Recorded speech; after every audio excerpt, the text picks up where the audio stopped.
Hey everybody. Good Thanksgiving morning, I guess you could say, right? Would that work? Thanksgiving morning? Does that make sense?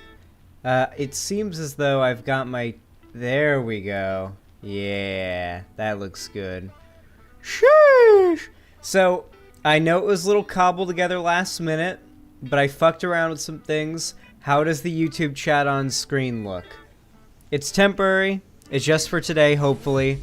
But how's it look for today? I think it looks alright for, you know, how I had to get it working. I think, honestly, can't complain. Plus, it's going to move faster today because it's YouTube chat and, like, everybody's kind of consolidated a little bit more into the same chat. So that always typically makes the chat move a bit faster. No Xanderhal.com? Nope. Don't worry about Xanderhal.com chat. Technically, I can still read it, but you're not even going to be on screen. So just come chat in YouTube chat. If you want to donate, I still do advise that you donate through the site. And I will still read those donations. And I will still get them and everything. But try to keep talking to the to YouTube and everything. Hey Xanderhal, here's some news for you. The serfs got me banned off their communities and dissociated with me because they caved into the demands of a far-right troll. That sounds really interesting. I'll look into that.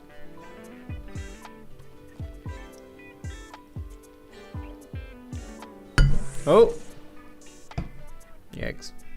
Gracie Gal says, please unban me from YouTube. What's your username on YouTube, Gracie Gal? How do you unban people from, like, the ban pool? Is it just, like, unban? Maybe, like, / unban the name, maybe? Hey, Nick D. Oreo. Not Nick D. Oreo, the YouTuber, but Nick D. Oreo. Have I ever heard of Mind Goblin? No, I haven't, actually. I have not ever heard of anything by that name. Anyway, guys, good morning. How are y'all doing today? Hello, Poob. Hello, Kiwi. Hello, Sawyer Rodney. Hello, Nick De Oreo. Hello, Torgo's Hand. Hello, Mr. Krabs 244. I wonder who that is. Hello, I Just Like Dragons. That's it. How are you doing? Hello, Jade Colbank. Hello, Kiwi. Hello, Winston C. Hello, Geeky Lesbian. Hello, Dabo. Blues Clues. How are you? I'll check that out, Joan Marie. Emu Boy. Hello.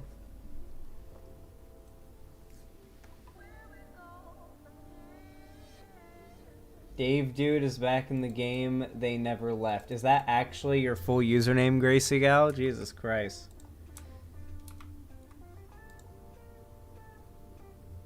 Yeah, that didn't work. Hey, Aesthetically Sorrow, if you're watching right now, or any mods if you're watching right now, could you see what you could do about banning someone named Dave Dude is back in the game. They never left? Or something along those lines.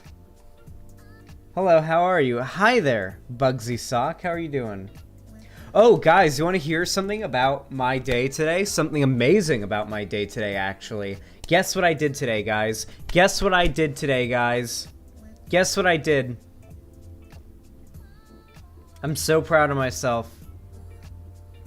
The time I'm streaming should be, you know, a hint as to what it is that I did today that I'm excited about. But guess what I did today? I woke up.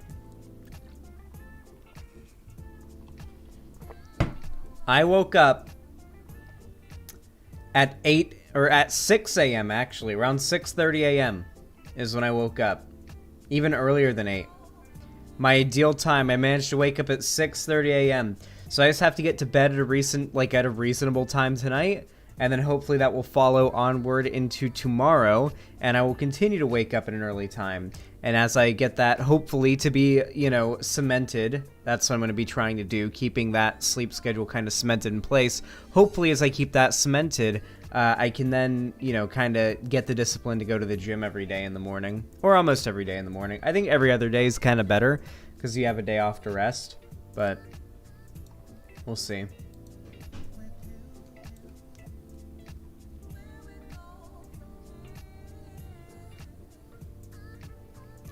People don't seem to want to just do everything they can to just end this pandemic. No, they got to tell us how the vaccines are bad, how masks are bad, etc. Oh yeah, I know, right? Like, I do really wish the pandemic would just end. I really do. I really do wish the pandemic was over. The fact that it's still going on is very upsetting to me. I just want this shit to be done. I want to go back to being able to go outside and live normally. You know, I really want to go back to that, but it doesn't seem like we will be anytime soon, unfortunately. Anyway, if you're talking in chat right now, I want you to say, what did you have for dinner last night? What was like the main course in dinner last night? Whether it was Thanksgiving or not, I just want to know, what was the main course in the dinner that you had last night? Come? That's great. I gotta juice up really quick. I'll be right back, chat.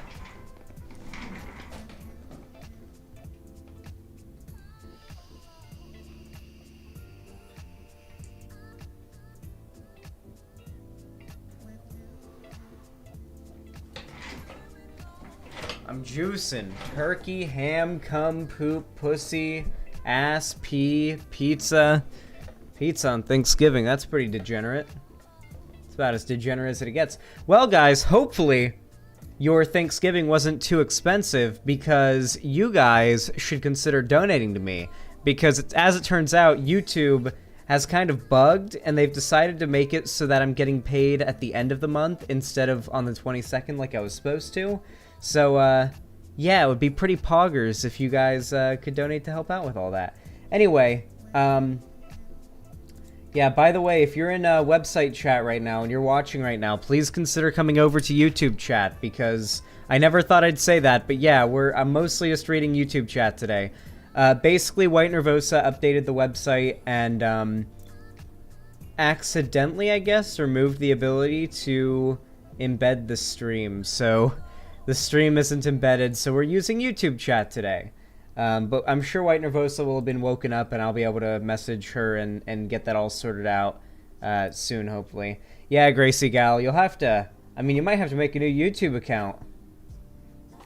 It's not very hard. It says Pig Puncher. I'm aware, Taco Cat 69. Now come to YouTube chat. Come talk in today's real chat. Also...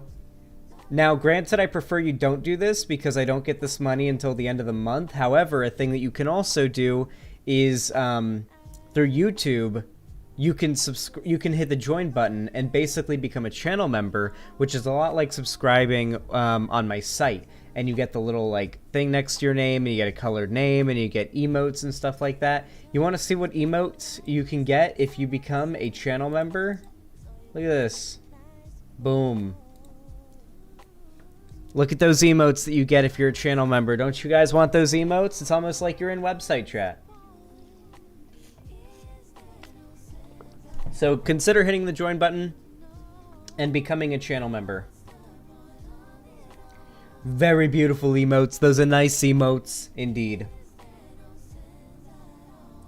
KEKW is locked behind a paywall. Well, Geeky Lesbian, it's locked. That's the only way to have KEKW. You have to have it behind a paywall. It's not on YouTube. YouTube doesn't have the KEKW emote. You can only add the KEKW emote to your chat by setting it behind one of the join tiers. And I set it behind like tier 1 or something. I don't know. I think I set all of them at tier 1. So like a tier 1 join, which is $5, and you've got all those emotes, I believe. Anyway. Better TTV extension hasn't failed me, lol. Is that a thing on YouTube? Is the better TTV, whatever emote, like extension, a thing on YouTube that works? Really? Yeah? Huh. When no job? Is that like a dig at me or something? Yeah, I'm using Better TTV now? Huh. I didn't know that it worked.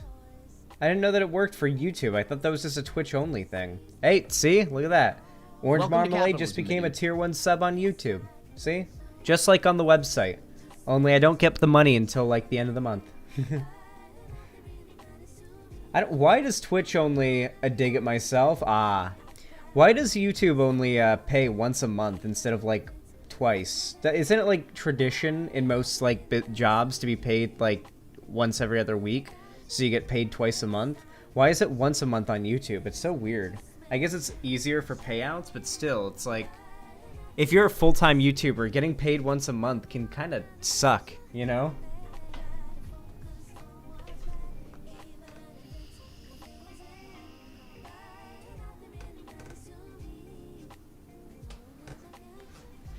And that is why, my friends, it is important to monetize yourself on other platforms besides YouTube, okay? Honestly, I'm going to give Geeky Lesbian moderator in YouTube chat, since I trust them, and I recognize them. Winston C, I'm going to go ahead and give moderator in YouTube chat, because I trust them, and I know them. Poob, I'm going to go ahead and do the same, because I trust them and I know them.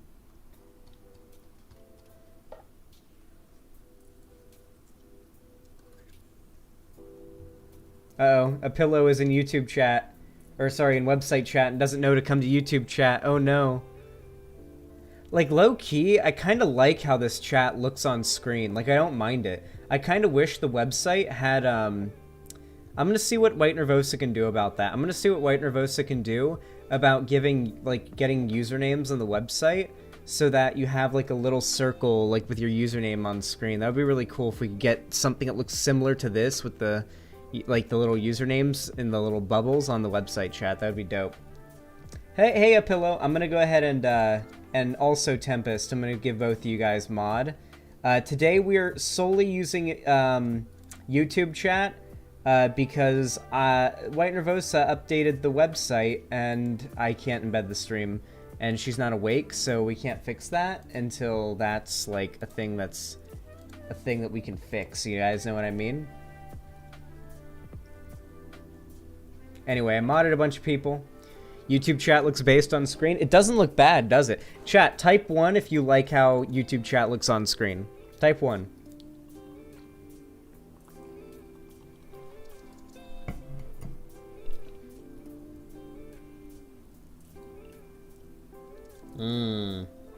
There it is. Okay. Okay. Alright. Interesting.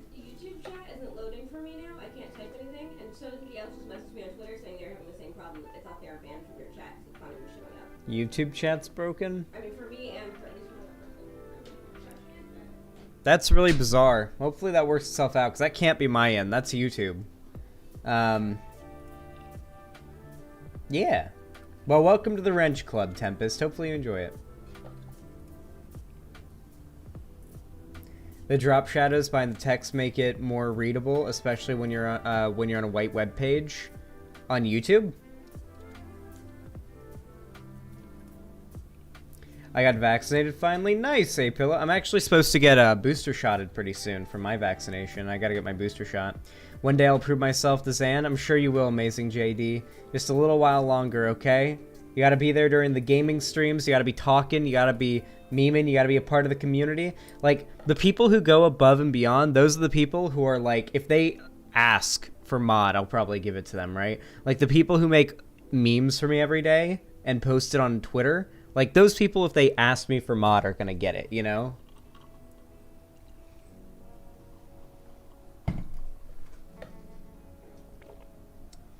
I didn't even get to have any turkey yesterday. I fell asleep. Me and Lonnie went over to my mom's house for Thanksgiving dinner last night, and I had, like, a big plate of stuffing, and then Lonnie fell asleep on the couch, and I fell asleep next to her, and then then Lonnie woke up and like, drove the 30 seconds back to our place, and I fell asleep on the couch, and I woke up at 6 a.m., you know, put on my headphones, took a nice hit of weed, because I like to be high when I go on walks, and just walked back home, and then, you know, got ready for streaming. What's Thanksgiving? That's a troll. There's no way that there's someone here who doesn't know what Thanksgiving is. Had to check on Luna? Yeah. I was passed out, Lonnie. There was no waking me up. You did the right thing just leaving me to sleep there at my mom's. That was the right thing. The site is dead, naming Xan? True. Hold on, I gotta make an announcement in YouTube chat.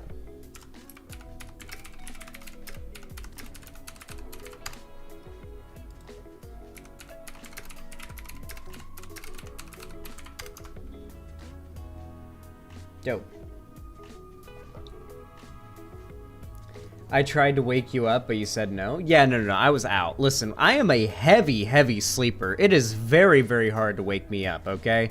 I'm not like one of those people that you can just sort of like nudge and I'll wake up or like whisper into the room like, hey, Alex, wake up. No, you gotta come up and you gotta shake me. You gotta maybe like poke me in some painful areas, a little bit of pinching, a little prodding, like maybe electrocute me a little bit. Like, it's hard to wake me up. It's not easy. There's a whole skill to it. Lonnie's gotten really good at it. I made a turkey for that Thanksgiving 1 year back when I didn't eat meat at all, lol, so I didn't even eat any of it. Oof. Oh, I almost called you Luna. Oh, I'm sorry, Lonnie. All right. Orange Marmalade, thank you for the tier 1 membership. I appreciate that, homie. Yeah. All right, guys. Let's get into the memes. So today's stream's not going to be super duper long. I want to try to hit our dono goal. If we hit our dono goal today, as usual, I will clear off my desk and I'll make a little room for the cat. And I will, of course, have my beautiful little kitty, Luna, sitting on the desk, just being a supermodel, frankly. My cat is basically a supermodel. At least in the cat world, just kind of chilling on the desk next to me. So if you guys want that, make sure to donate through Streamlabs. Ideally, is the best way to donate. I would recommend either through my website or Streamlabs is how I'd recommend. Link in the description of the stream over on YouTube to get to Streamlabs. So feel free to donate. It's always appreciated. So yeah, please consider doing the thing. In the meantime, though, we have to talk about something, guys.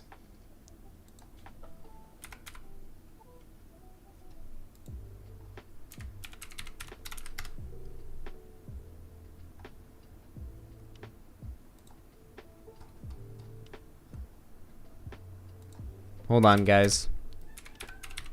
Hey, Lonnie, can you make me some coffee, please? I would suck a fucking chode for coffee. I'm gonna make coffee now, baby. I hate your chat. I hate YouTube chat so much. Ariana, thank you, Lonnie. Based. I hear a baby. I know, guys. You guys gotta donate so the kitty can be fed. The cat is hungry. She wants to eat.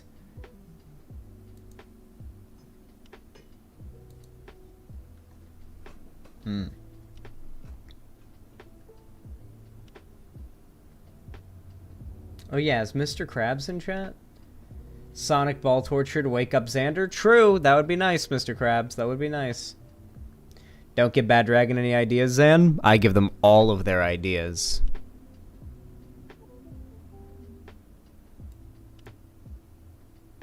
What the fuck is Global Times? J.K. Rowling becomes target of witch hunt under influence of the West's political correctness by Gong Quan from the Global Times? What the fuck? What? The vicious hounding of J.K. Rowling terrifies me. Those who bully her are damaging their cause by Evening Standard. Why did J.K. Rowling call out transgender activists by Desert News?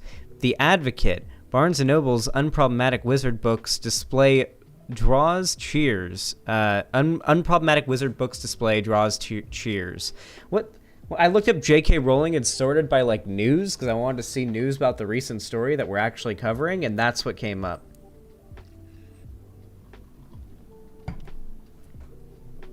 Sounds like it's Chinese state media. CCP media. Amazing. I hate British people.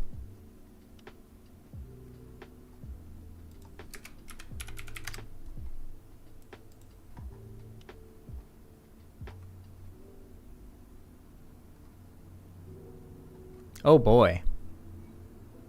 Give me those tweets. Give me those tweets. Give me those tweets. Give me those tweets. Give me those tweets. Give me those tweets. Give me the tweets. Give me the tweets. Where are the tweets at? There are the tweets. I got the tweets, chat. I got the tweets. And now we just wait for my lovely, beautiful, gorgeous, soft, blonde, Big Milky MILF GF Lonnie to bring me some coffee. And of course, I asked for breast milk to be the creamer, as you all know. The only good British person is Emma Watson. Emma Watson, listen, I'm going to be honest, guys. When I was younger, I hardcore simped for Emma Watson. I think we all did. But I don't know why, but as I get older, I was just kind of like,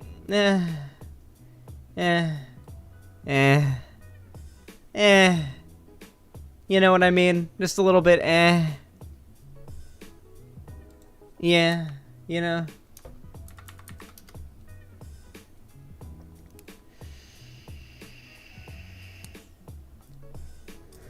Oops, I vaped on stream. I'm sorry. She got bland. Abby Thorne is the only good British person. Okay, there's a few good British people, not a lot of them. All right, now stop. All right, let's prep for that coffee because I need it for this segment. All right, because she's making it. She's making it. She's amazing and the best girlfriend ever, and she's making it. So I'm gonna go ahead and spin around. I'm gonna juice up a little bit more, and I'll be right back. Okay, and hopefully soon the coffee will be here.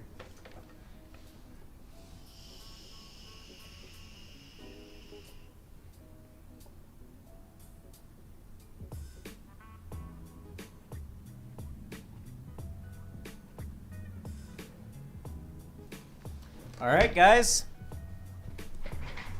Coffee will be here any moment, and then we're hopping right into our first segment. Oh, I'm excited for today, dude. I woke up nice and early. My sleep schedule's getting back in order. I'm feeling a little, just kind of mentally, I feel better. Like I'm just kind of in a good mood today. I did a little bit of exercise this morning because I walked a mile to get like back home from my mom's place that she's renting. For Thanksgiving. I had a good meal last night. I haven't really eaten much today other than cereal, but I mean, I'm having a good day. I'm having a good ass day. How are you all doing? On a scale of 1 to 10, 1 being like worst day of your life, 10 being best day of your life, how is it going for you guys today? And like 7 being like, damn, today's a good day, and like an 8 or 9 being a great day.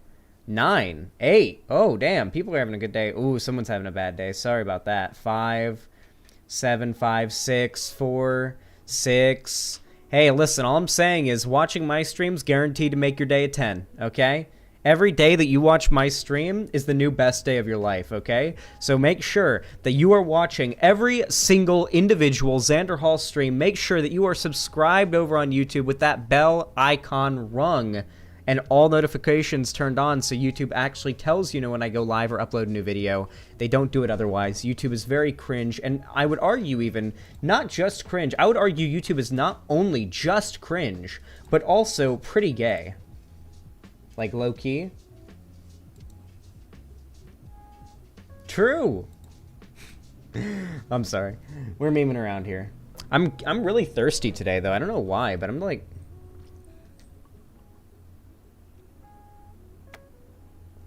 My mouth's like drying out super fast right after I drink. Anyway, guys, today's not going to be a super long stream.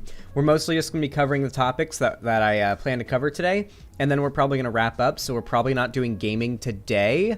I may be doing a watch party in the Discord, though, or more likely, I want to try doing a new event in the Discord after stream today. I want to try doing just an open game night type thing, okay? Where anybody can get into the VC and join me in a game. And the game I think I'm going to be doing tonight is going to be Rust, and we're going to be getting onto a server in code rating, and I want to see if I can organize at least 5 people besides myself to, like, code raid a base in Rust. Like a big clan compound, actually, because, well, code raiding is... It takes as long to code raid a 2x2 base as it takes to raid a massive Zerg clan compound. So I want to raid a massive clan compound by code raiding it, just putting in... I already found the base. I've already gotten, like, 35 codes down, I think. Thank you, babe. Ooh, Booby. Booby hanging out. They can't even see it. No, I'm not hanging out, but well, you were bent over, and so I could see a little bit of nippy. It was pretty poggers. She's wearing a tank top, and she bent over to put the coffee down, and I saw a little bit of nipple, and I was like, booba hanging out, and she got mad. Chat, caught on stream live sexually harassing my own girlfriend. Oh boy. It's time to get canceled.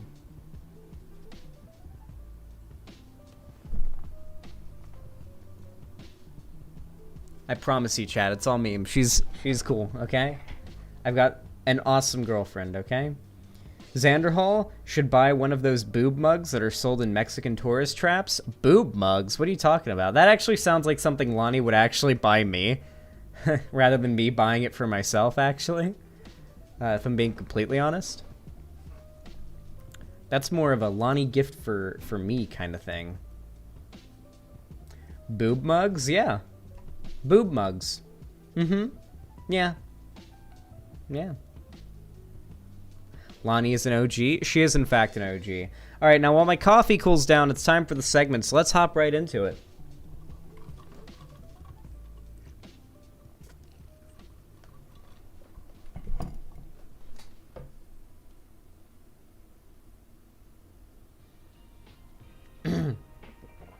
All right, guys. All right, guys, listen up. J.K. Rowling is back in the news once again, as always, constantly and in perpetuity. It feels like every couple months J.K. Rowling feels the need to throw a rock at somebody and just start drama, get in the news again, be the source of discourse, and it's always because she's a TERF. It's always something involving the trans movement, literally every single fucking time. And this time, it is accusations of doxing. That's right, guys. So, about a week ago, maybe a little more, these three fine individuals went to J.K. Rowling's front gate at her massive mansion, like castle-type house, one of her massive mansion castle-type houses in Edinburgh, and, protested outside, held up some signs, dressed up, and obviously in the back you could also see, though it's covered up in this picture, because if I showed it, J.K. Rowling would take some legal action against me because she is a piece of shit. Yeah, she claimed that this is doxing. Now, I'm just gonna hop out right in front of everything and say right now that this isn't doxing. It just isn't. I'm not even gonna, lead up or anything like that. There have been, hundreds, perhaps thousands of Harry Potter fans who have gone to this exact house, to J.K. Rowling's house, and taken pictures in the exact same spot. Showing the address, showing everything. It's public. Her address is public. It's not doxing if the thing is already a public location. You can only be doxed once. Whatever publication, person, whatever, put out her address for the first time, those are the ones who doxed her. You're not doxing somebody if you're just, reiterating well-known public information, right? It's ridiculous. And it's very clear here that J.K. Rowling made these allegations against these individuals because they are clearly trans activists and they're, against J.K. Rowling and, she's all turfy and whatnot. And she's using this as a way to specifically say fuck you to a group of trans people that she knows don't like her. So, here's J.K. Rowling's post on Twitter, which got a frightening amount of likes and retweets.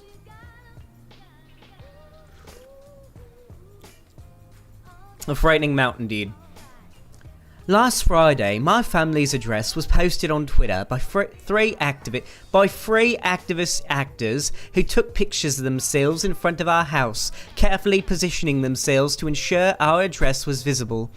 I want to say a massive thank you to everybody who reported the image to @Twitter support. Your kindness and decency made all the difference to my family and me. I'd also like to thank @Police of Scotland for their support and assistance in this matter. I implore those people who retweeted this image with the address still visible, even if they did so in condemnation of these people's actions, to delete it. Over the last few years, I've watched appalled as women like Alison Bailey, Rachel Sanchez, Marion Miller, Rosie Duffield, Joanna Cherry, Julie Bindel, Rosa... I only recognized Julie Bindel so far, but so these are TERF figures that got their lives ruined or whatever because they were openly bigoted, I assume. Julie Bindel, Rosa Friedman, Kathleen Stock, and many, many others, including women who have no public profile, but who've contacted me to relate their experience, have been subjugated to campaigns of intimidation, which range from hounding on social media. Honestly, never mind, I misread it. I was about to say, was I about to grammar check J.K. Rowling right now? I was about to say. From being hounded on social media, the targeting of their employers, all the way up to doxing and direct threats of violence, including rape. None of these women are protected in the way I am, and they and their families have been put into a state of fear and distress for no other reason than that they refuse to uncritically accept that of the socio-political concept of gender identity should replace that of sex. I have to assume that at I am Georgia Frost, at Holly W. Stars, and at Richard Energy, the people from the original photo, thought doxing me would intimidate me out of speaking up for women's sex-based rights. They should have reflected on the fact that I've now received so many death threats I could paper the house with them, and I haven't stopped speaking out. Perhaps, and I'm just throwing this out there, the best way to prove your movement isn't a threat to women is to stop stalking, harassing, and threatening us. Whew! Good lord. Good lord. What do y'all think of that, chat? I want to hear what you guys think of that treatise that J.K. Rowling just dropped. What do you guys think of that?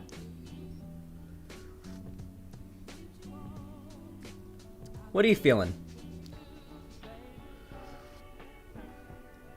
I just realized the chat on screen is top chat, not live chat, so like half the messages aren't showing up on screen. Then like are showing up in the actual YouTube chat being typed. So that's pretty cringe. It's pretty cringe of YouTube to do that. The first reply on Twitter sums it up. Just to be clear, if your house is a castle that's on Wikipedia, you can't be doxxed. If I take a picture in front of the Queen's house, I'm not doxing the Queen. JK doxing the Prime Minister. Disgusting behavior. True! Yeah, this just isn't doxing, like, to be absolutely clear here. I don't know if anyone has links or anything like that, but I remember, like, some motherfucker on Twitter had, like, replied to that tweet thread with just a massive collection of Harry Potter fans who'd taken pictures in the exact same spot and posted on Instagram. In fact, if I'm not mistaken, I believe J.K. Rowling's house is literally a location on Instagram. Like, if you take a picture of yourself and you, like, post it on Instagram with location included, it'll automatically put, like, J.K. Rowling's house. Like, it's a tourist location that you can tag as being at the location of. The fact that, like, J.K. Rowling roused her audience into mass reporting this person's, like, Twitter post very clearly represents to me a political bias. And a political bias that stands against the one that J.K. Rowling in the past has claimed to have. J.K. Rowling has claimed over and over and over and over and over again that it's not about trans people, it's not about trans people being trans, it's not about their identity, it's not about feeling like, you know, she hates these people. She's just concerned. She just has questions. But, you know, you kind of throw those concerns out the window when you know, reveal that you just have an agenda against trans people, and if any opportunity you have to go after them, you'll take the opportunity to, like, ruin a trans person's life. You'll fucking do it. Like, that's clearly what it is. It's clearly what J.K. Rowling is doing here. I found a video of an Harry Potter fan literally visiting J.K. Rowling's house. Yeah, absolutely. It's not the first time. This is absolutely just a move on J.K. Rowling's part to hurt some trans people, specifically, because she wants to, because she hates them. Because she thinks trans women are men that want to rape her or whatever. And, yeah.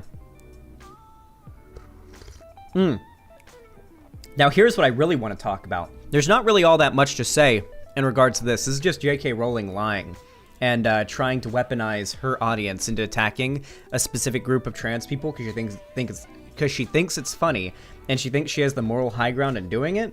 But let me tell you guys about the news coverage of this.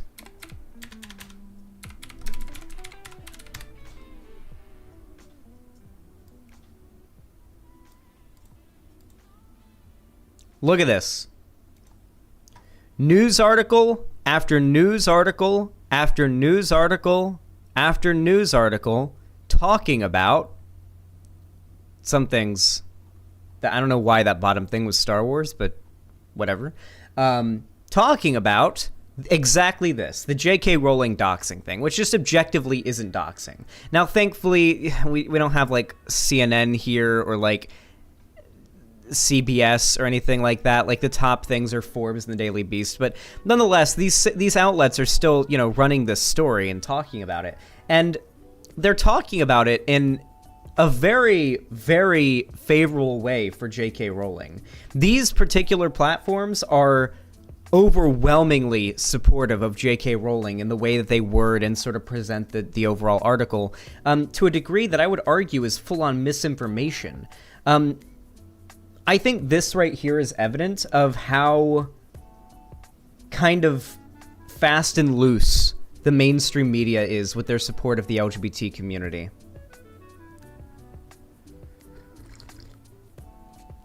So, for example, these large media outlets will simultaneously condemn the actions of some 16-year-old white boy who said the N-word on TikTok, and they'll, you know, spread the article around, and that person will have their life ruined and what have you, and that'll be what happens, right? But then meanwhile, or they'll do the same with, like, transphobia or anything like that. They'll virtue signal support for trans people and LGBT people over and over and over and over again. They do it all the time.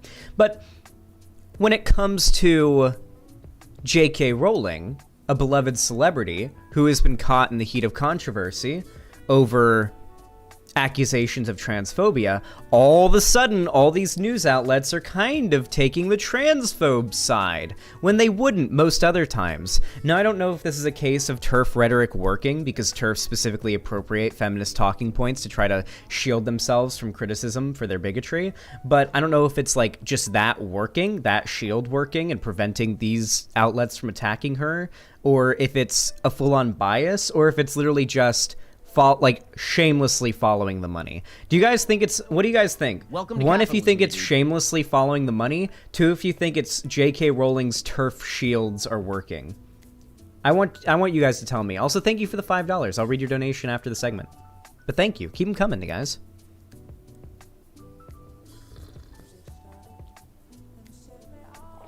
I see a lot of twos.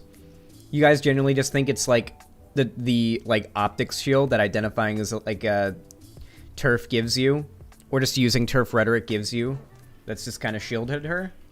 Smart people vote too. Okay. Yeah, I mean, if that's what you guys think it is, I don't even know what I think it is. Daytime Xan stream? Yep. Get used to them. Get used to them, guys, because the daytime Xan streams are just going to get more common, all right? We're doing... So here's what I'm thinking, guys. I'm thinking I'm probably going to either set, like, noon as my go live every day time, or, alternatively, interchange 11 a.m. and 3 p.m. start times. Might be what I do. It depends. We'll see what I end up doing. It'll be, but I don't think I want to go live earlier than 11 ever, because at that point it's like, okay, none of my American audience are watching that late into the day, you know? Is the website down? Just a few issues with it. It's not down. It's just a behind-the-scenes error. That means I need to use the YouTube chat today. Anyway, yeah, Cherry, sorry for that little stun lock there. You'll have to edit that out whenever this video goes up. Anyway, I think it is putrid how favorably a lot of these news organizations are covering the story when it comes to J.K. Rowling, when she's just straight up lying about the definition of doxing and levying completely just unfounded allegations against these individuals and engaging in a campaign of what I would call targeted harassment. What J.K. Rowling did to the individuals who posted those pictures on Twitter was targeted harassment, without a shadow of a doubt. Was absolutely targeted harassment. It was a mass reporting tactic. It was telling her audience to mass report it. That's all it was. Yeah, absolutely putrid to me, especially when, like, they'll also do the whole, like, change your logo to, like, a pride flag or whatever during the Pride Month thing as well. These same, like, news organizations will do that, and at the same time take, like, it is shameless. I feel like it is so goddamn shameless.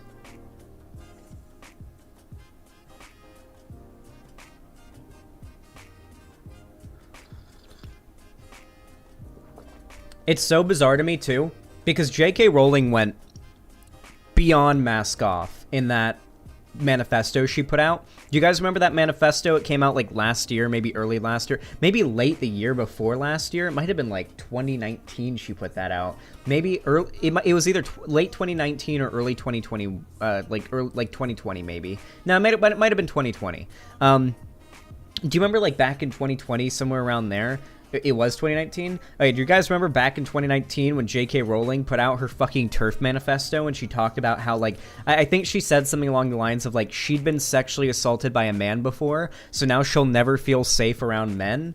I mean, I assume she's married, so I maybe she feels safe around her husband, but that was the wording she used, that she'll never feel safe around men, and so that's, like, her excuse for transphobia. And I want to make it very clear here, I don't feel safe around, like, assigned male at birth people thing because of some sexual trauma thing is not an excuse. I'm sorry, it's just not a valid excuse, okay?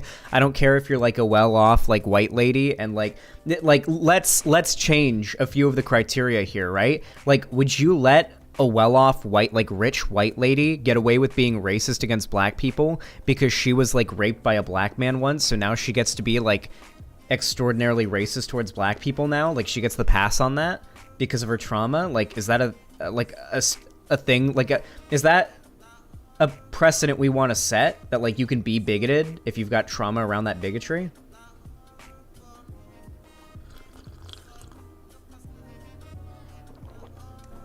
I think also in Revenge, someone leaked the Fantastical Beasts 3 script. I'm not sure. Out of Revenge, someone leaked the script? Holy shit. You know she sent roses to Marilyn Manson recently for some reason? J.K. Rowling did? What do you guys... What? Okay, weird extra facts to present to me while I'm talking about this, but I mean, okay. And hello, 200 people watching almost. How are you all doing today? Hopefully you're enjoying yourselves. She should go to therapy instead of shitting on all penis-having people. Listen, TERFs have two options, okay? Continue being a TERF or get therapy. And, I mean, every day that a TERF continues to be a TERF is a day they failed to make the right choice. Or, of course, the barrel of a gun. But, you know, we have to be careful when it comes to these people and their mass reporting schemes.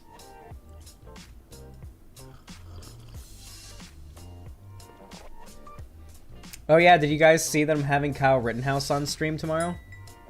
I'm going to be having a talk with Kyle Rittenhouse on stream and be interviewing him.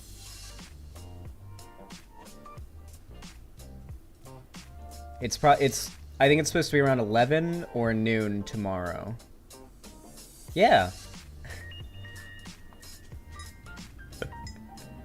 No, I'm not actually having Kyle Rittenhouse on.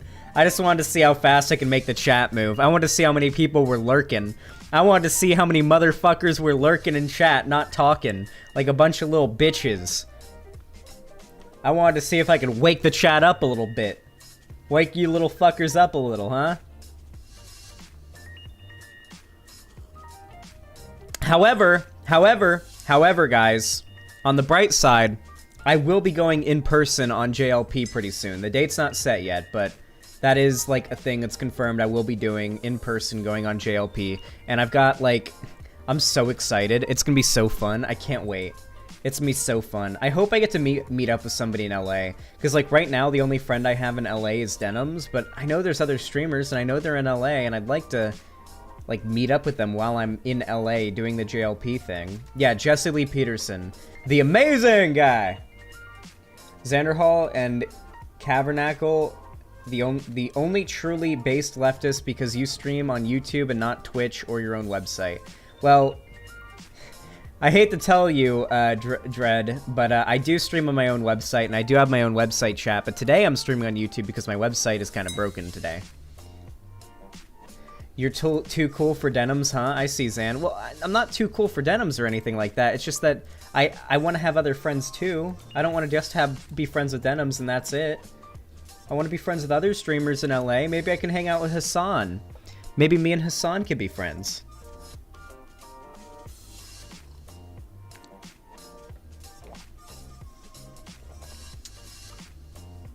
Anyway, Cherry, you're going to have to cut that up into all the segments that are relevant, alright? and make that into a video, okay? Because those are my thoughts on the drama, and I don't care enough about this particular discourse to say anything else about it, so thank God I've got an editor who has a very good middle finger for pressing the S key to cut things, just like that. Apparently the S key makes me go to the... Oh, didn't work twice, but yeah, the S key apparently does that on my thing. Anyway, yeah.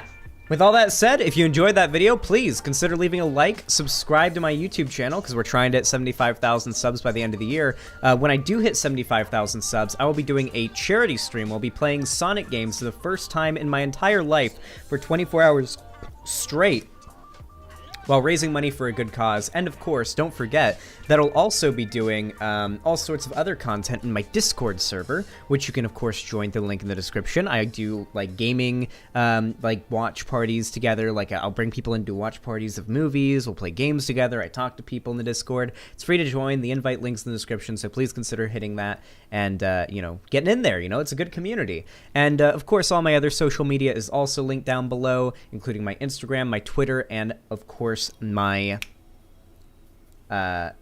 I blanked. Holy shit. How'd I blink? How'd I blank on my outro? My Twitter, my TikTok, and my Instagram. There we go.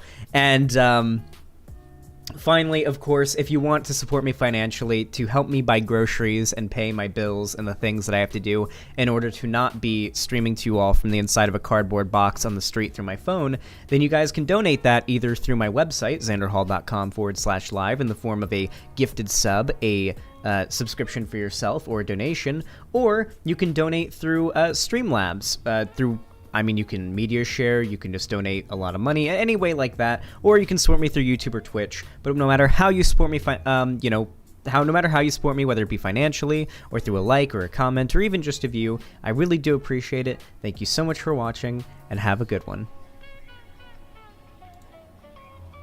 Whew, that intro was rough towards the end, guys. Or that outro was rough towards the end there, guys. Not gonna lie. A little bit of a rough outro there towards the end. Morning, that's the nice box. That's the nice boxes I've ever seen? That's the nicest boxes I've ever seen? What?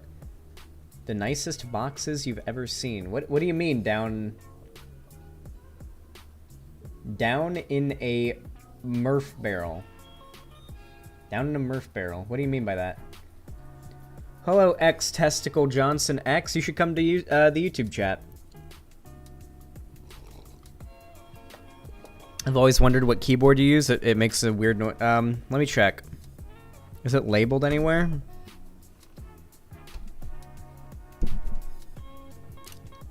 It's a Rosewell something. That's all I can tell you. It's a mechanical keyboard, and it's by Rosewell, and the keys light up RGB. So yeah, that's all I can tell you. I can't do YouTube chat due to restrictions. Fuck. Wait, what? How's that work, squirrel in a kitten suit, huh? What? What? What do you mean? What does that even... Wait, did I actually get Vosh cucked? Are you kidding me? How did I... Wait, how did I get Vosh cucked without even knowing it? What? Since when does Vosh even go live at noon? How did I get surprise Vosh cucked? And he's talking to... Son of a bitch. Well, hopefully we get the raid. Hopefully we get the raid, right, guys? Maybe we'll get the raid. Hey, Mug and Mile, I'll add you a moderator. Hello. Chat is scrolling pretty slow. Yeah, I don't know why it does that, but yeah, it scrolls pretty slow. That's true. Here, let me switch over to my OnlyZans account on YouTube, so I can go to the subscriptions, and we can go ahead and take a look at, you know, all of the things we have to cover today. Guys, check this out.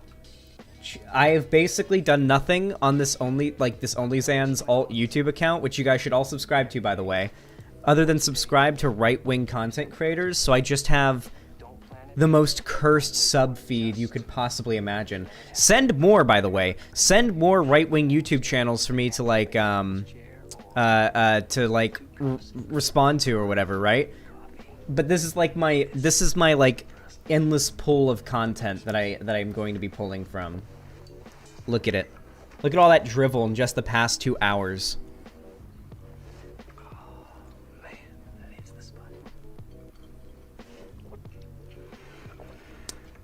Remembering one of the greatest virtue signaling backfires of all time, Kyle Rittenhouse's acquittal. Oh shit. Oh my god. Is that Joe Rogan talking to Jocko Willink? Oh my god. Guys, I'm sorry, but fuck every single one of you if you don't want to watch this. This is literally Joe Rogan talking to fucking Jocko. You guys remember the legend Jocko Willink? Literally talking to Jocko about Kyle Rittenhouse's acquittal.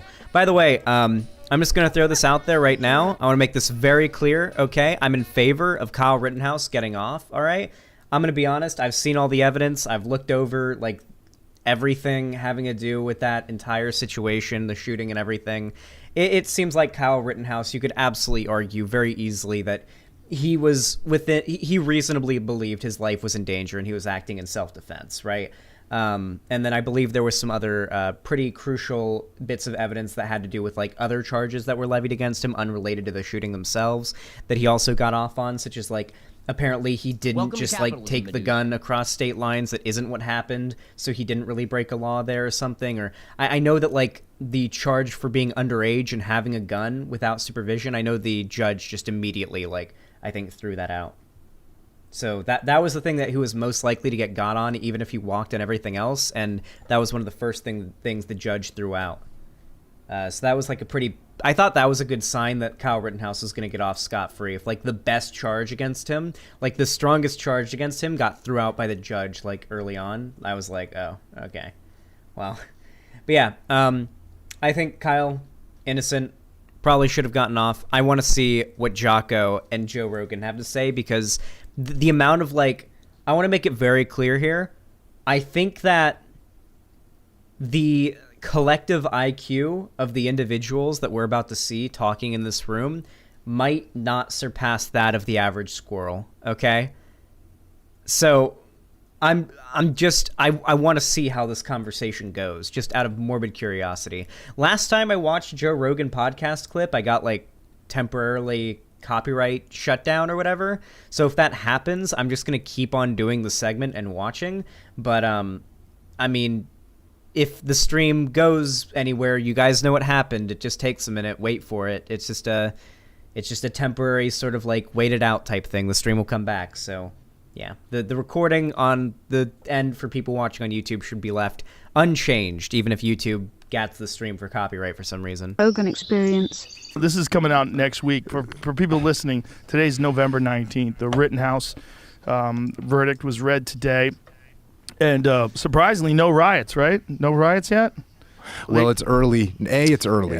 Yeah. And B, it's a bummer. It's not a good call to make that verdict release on Friday afternoon. Because now you got a bunch of people sitting around on the weekend going, what are we going to do? I think, to their credit, there have been a lot of left-wing people that have actually read the transcripts and actually paid attention to the true story instead of just the media narrative.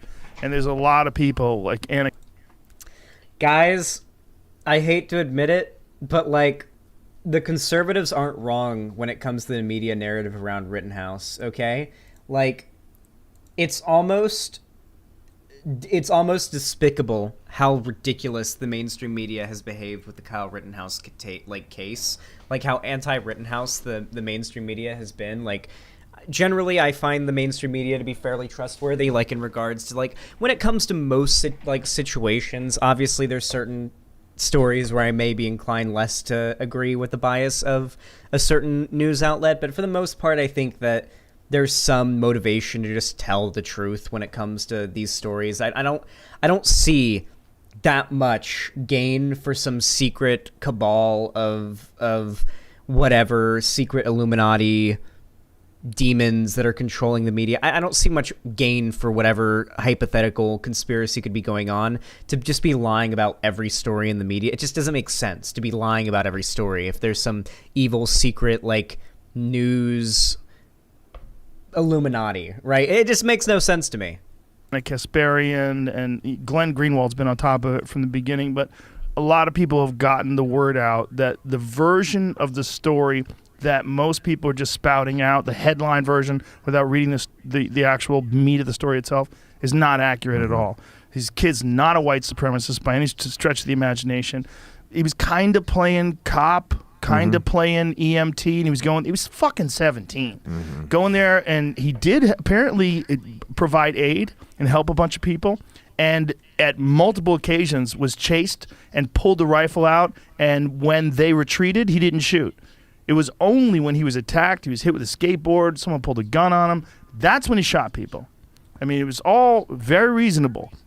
Maybe not reasonable that a 17-year-old shows up with a fucking gun to riots, but in his mind, this is where his family's from, and apparently he wanted to... Guys, correct me if I'm wrong, right? But he didn't come to the riot with the gun, did he? Didn't he get it at the riot? He got it at the Kenosha protest, didn't he? David Packman asked about you on Destiny's stream just now. Wait, really? David Packman knows who I am?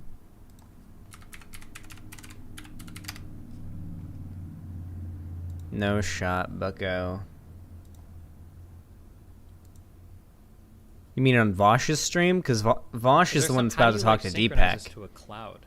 Login for this? Yeah, it wouldn't be Destiny. It'd have to be Vosh, right? Vosh is the one that's about to talk to Deepak. No, he came with it? Oh, he brought it to the protest? Okay. Audiobooks I haven't. Sedatives when they fly, stuff like that.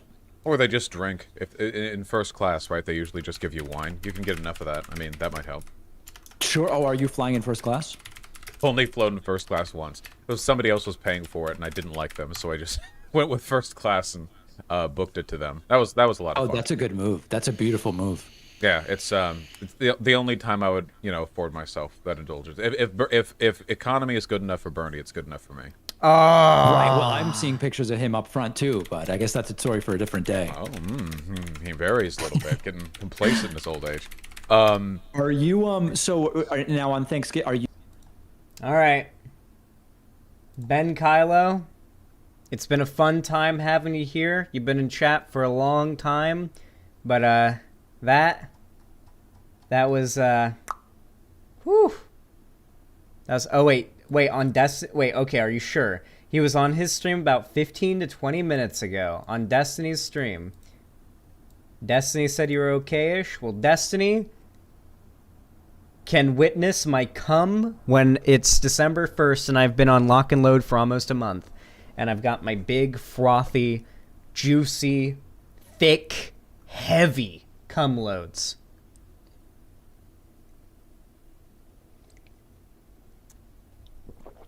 And he's going to witness it. And he's not going to think I'm okay anymore. He'll be mighty impressed by all the cum, I'm sure. It'll be the most cum Destiny has ever seen. He'll have never seen as much cum as my cock will eject upon ejaculation with this product that we call lock and load. All right, Cherry, cut all that out. All right, that was a stun lock. Let's just watch. But their version of it that they were selling to the media, and the fucking president said it, that he's a white supremacist. Jen Psaki recently said the president does not condone vigilantism. That kid was in no way, shape, or form a vigilante. He was not a vigilante. He was armed, but he was protecting himself. And it turned out that actually he needed it. They actually chased him down. Whether they chased him down. Okay, so I'm sorry, but by definition, if you're going out of your way to go to a place where there might be danger and arming yourself to do so in the expecting that you may have to use that weapon to defend yourself with lethal force, like, you are acting as a vigilante. That is what vigilante justice is. Vigilante justice is when a citizen takes up arms and goes out and tries to enforce the law on their own. That is literally what a vigilante is. Now, whether or not what Kyle did, whether or not what he did was wrong or illegal is unrelated to whether or not he was a vigilante. Is vigilante like harsh wording? I guess you could make that argument, but he is, by definition, a vigilante. Not the kind that's like out there beating people up on the street without probable cause, but, He brought a gun to a protest where he expected there to be violence. He expected to have to kill somebody if he needed to. And sure enough, he did. Now, because he had a gun, I don't fucking know. But they definitely were fucking chasing him. They definitely hit him with a skateboard. They definitely knocked him to the ground. So maybe enough of the actual story got out where it doesn't seem like a thing to riot for. Because a lot of people also thought he shot black people. Mm-hmm. They thought he went...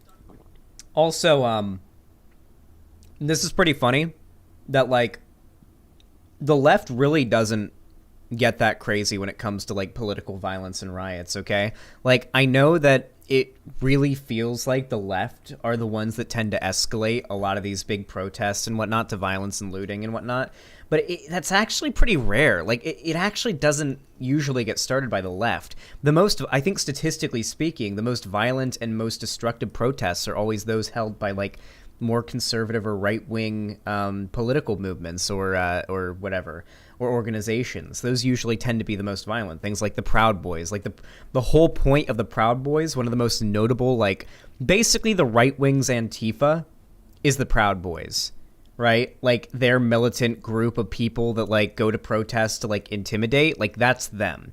And the Proud Boys market themselves as a group of guys who get drunk and beat the shit out of, like, lefties at protests. Like, that's their whole branding, right?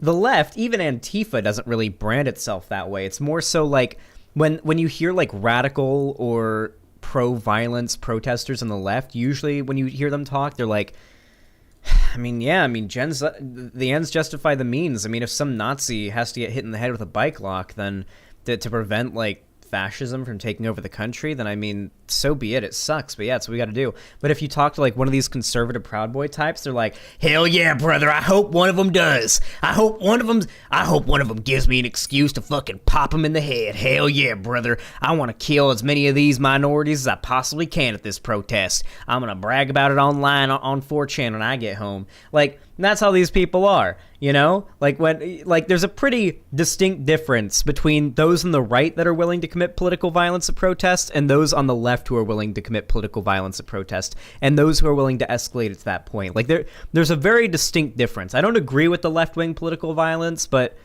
I feel like there's a worthwhile distinction between the violence committed by the left and the violence committed by the right when it comes to politics, right?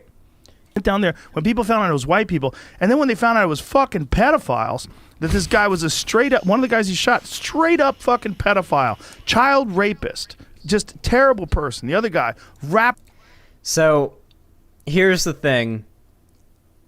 Legally and morally speaking, you can't congratulate someone for shooting another person and killing them, and then it later turning out that person who got shot was a bad person, when the person who did the shooting couldn't have known that, right? Like, let's not pretend here that, like, our boy Kyle Rittenhouse was out there, you know, exterminating pedophiles or anything like that. That's not what he was doing, okay?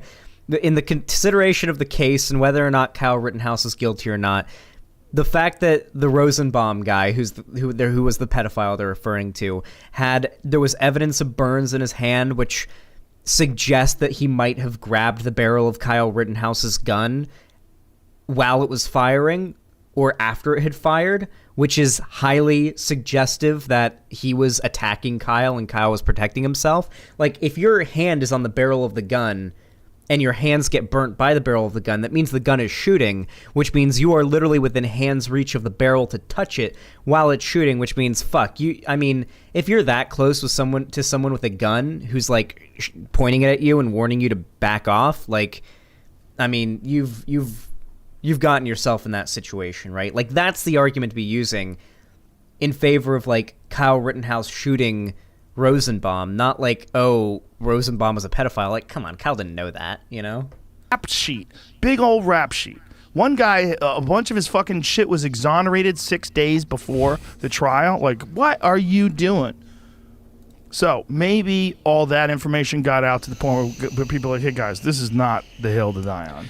This ain't the one. I certainly like your positive attitude about this. I was actually checking out Twitter before I rolled in here, and oh my god, he's talking like a normal human being. What the fuck? He was playing a character in the PragerU video? Are you shitting me? Guys, I'm not even kidding. He's talking like he sounds like a normal human. Wait. Jocko Willink Prager you. Listen, I thought this guy was like Maximum Grug, okay? This is the original video that he appeared in, okay? This is the Maximum Grug Jocko video that the meme was born from. There are no shortcuts. There are no hacks.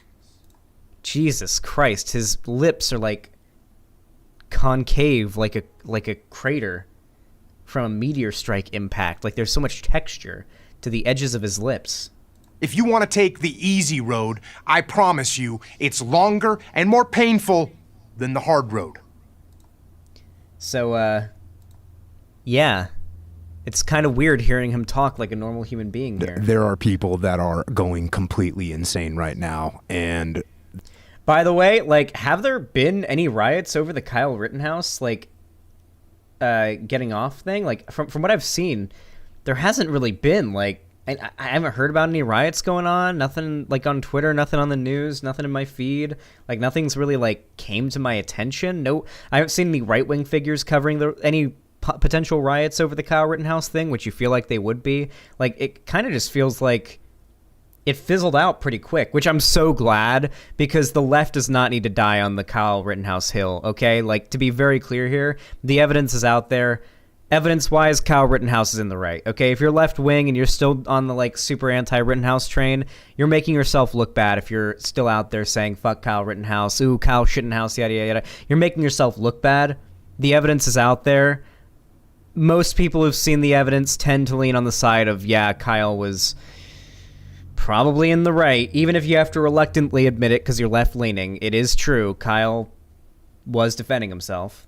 The narrative that you just put out, they didn't hear any of it. They only heard the other narrative, which is that this guy, you know, what's the law? There's certain parts of the line here. You know, this guy had an illegal gun, traveled across state lines, and shot and murdered 2 people who were there to protect and support Black lives. That's what a lot of people are saying right now. Yeah. So I would love it if Joe Rogan is right now, and that people are going, hey, you know what? Let's get a little bit more nuanced. Let's study this.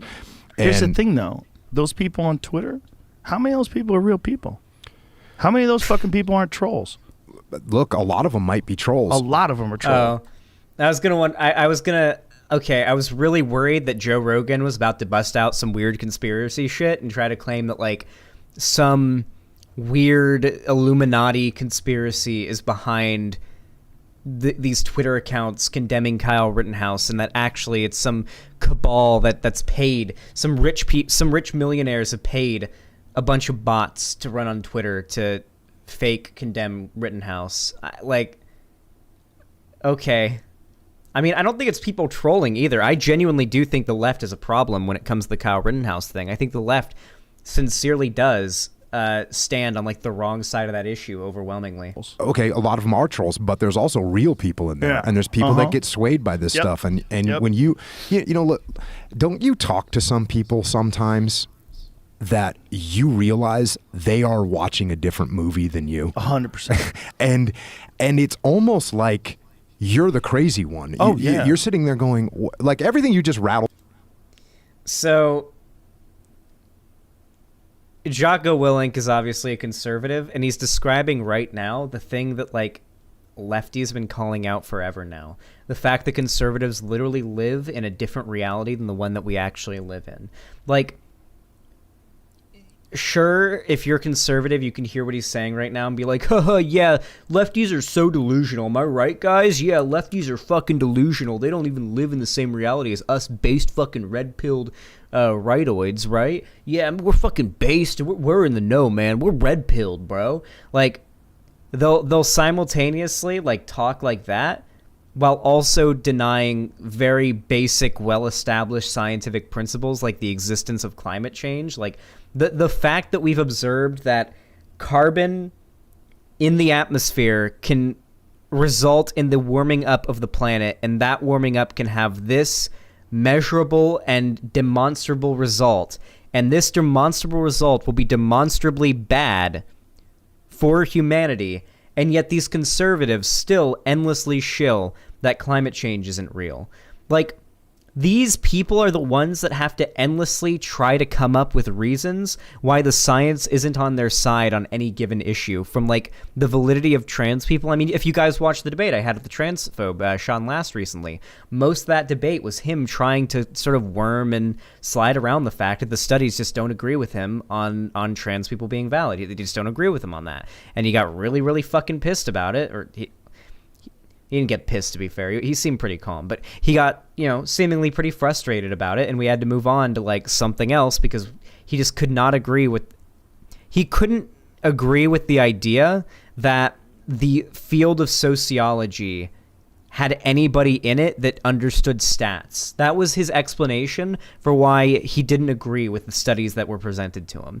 Like, when the right exists on this like level of engagement, the fact that Jocko Willink here, Grug himself, is coming out to say that the left lives on a different plane of reality than the right is just blindingly ironic to me. Off about Kyle Rittenhouse. There are people that I know, and probably people that you know too, that are absolutely think everything you just said is the most insane, right-wing, alt-right, freaking load of white power propaganda that they've ever heard in their life. I have to meet with some tonight. I think my wife's friends. Yeah. Tonight, when after I leave here, I'm gonna have to have drinks with my wife and her friends, and I have a feeling that I'm gonna have to go, well, that's not real, and this is actually. I'm gonna have to show my phone a bunch of times, pass it around, and they're gonna look at you like. Here's what sucks about social media too is the chances of you. Wait, guys, I think it just clicked for me. I think, like, in my head, it just now clicked. Like, the entire, like, cycle when it comes to Joe Rogan. Like, when it comes to the way that Joe Rogan ends up pushing harmful ideas without even realizing it. I can't believe that I just figured out, like, the actual perfect formula for how it always fucking goes down. Here, I'm about to demonstrate it here. Here is how it always goes down, okay? So, Joe Rogan will talk with a right-wing guest about a current event, right? So this is what will happen. Joe Rogan will start by talking with a right-wing guest about a current event, all right? The next stage of the cycle is Joe Rogan and said right-wing figure call out small mistakes in the reporting of current event.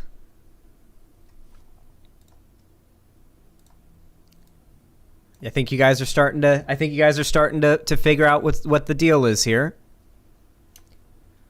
Right-wing figure uses that as evidence that mainstream media is untrustworthy and their narrative is correct.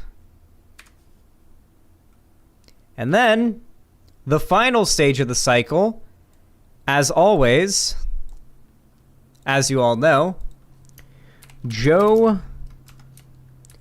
Rogan says, that's really interesting for 2 hours and Twitter gets mad.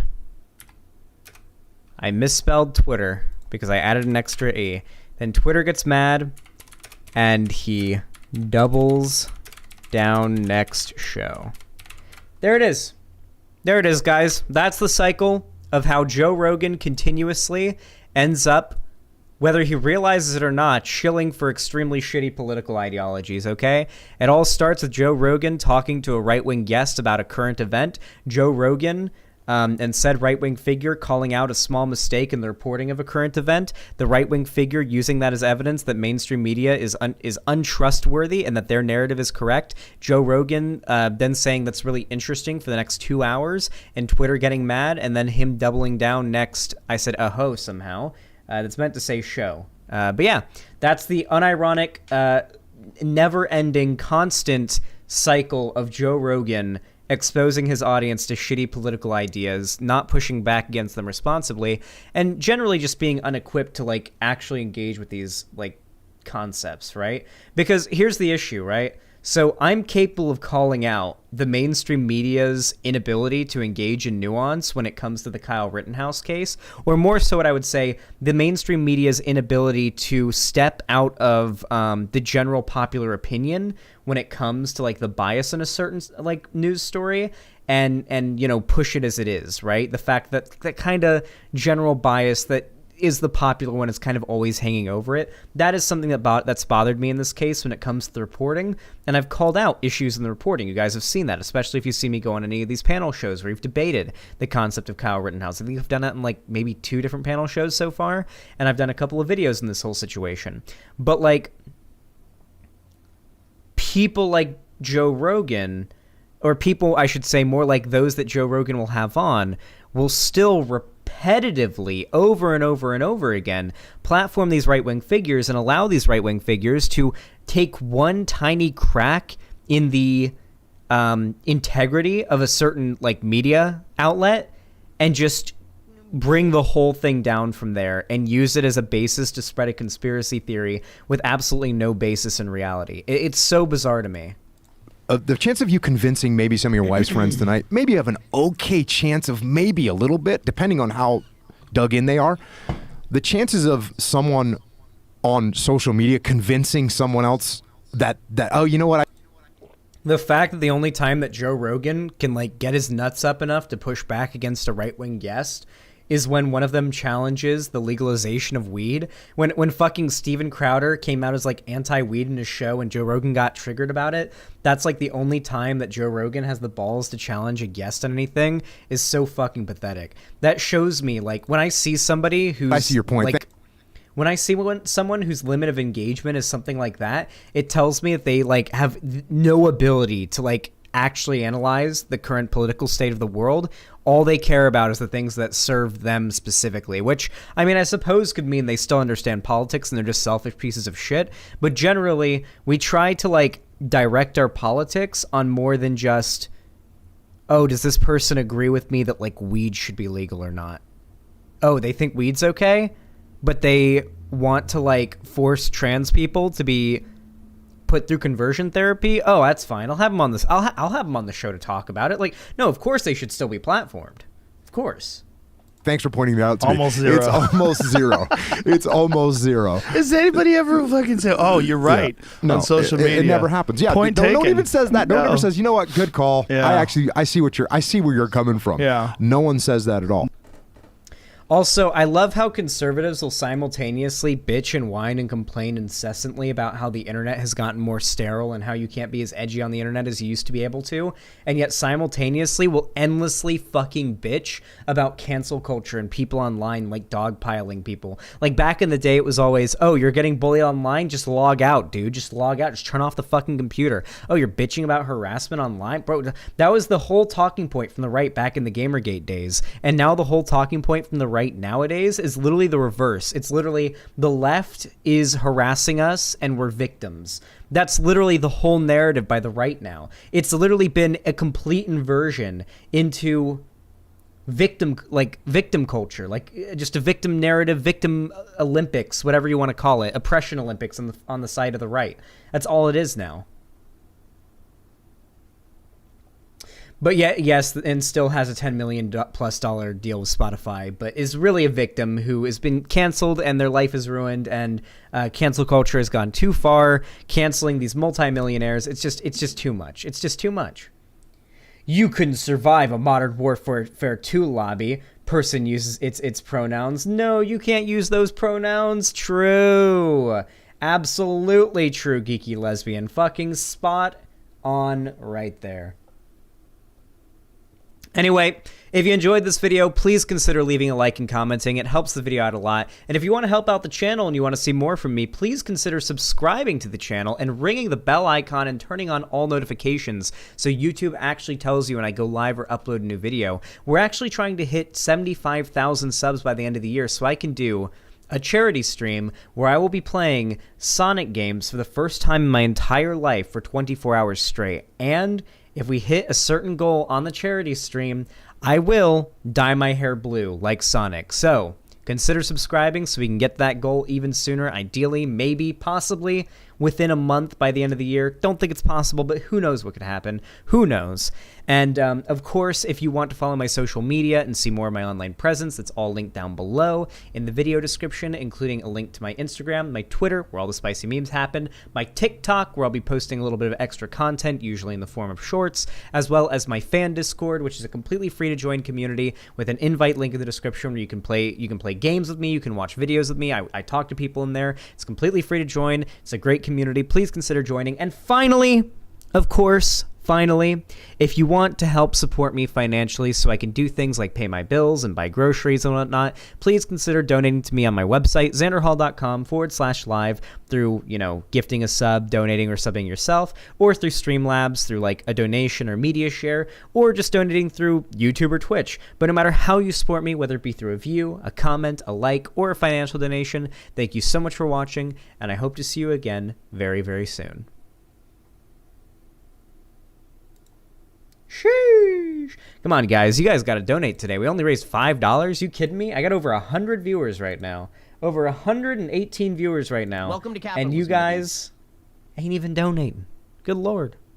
Good Lord. Good Lord.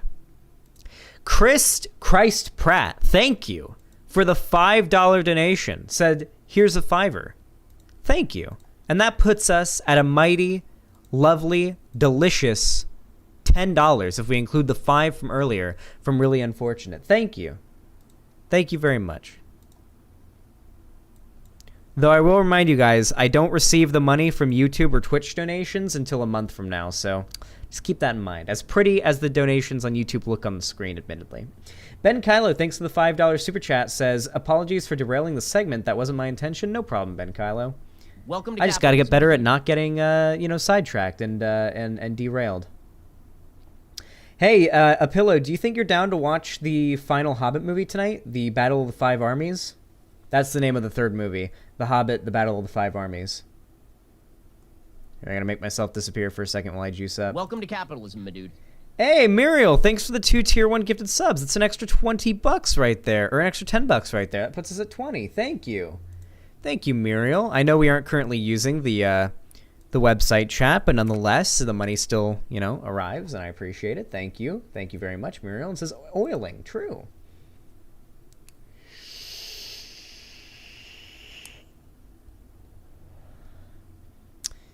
We'll see, Geeky Lesbian. We'll see if I can survive. I'm in YouTube chat, haha. Yep, it's just YouTube chat today. Hey, Ben Kylo, do you have a link to that clip? I want to see it. Yeah. I want to see what David Pakman has to say about me. I like David Pakman. He seems like a cool guy. He seems like a chill hombre.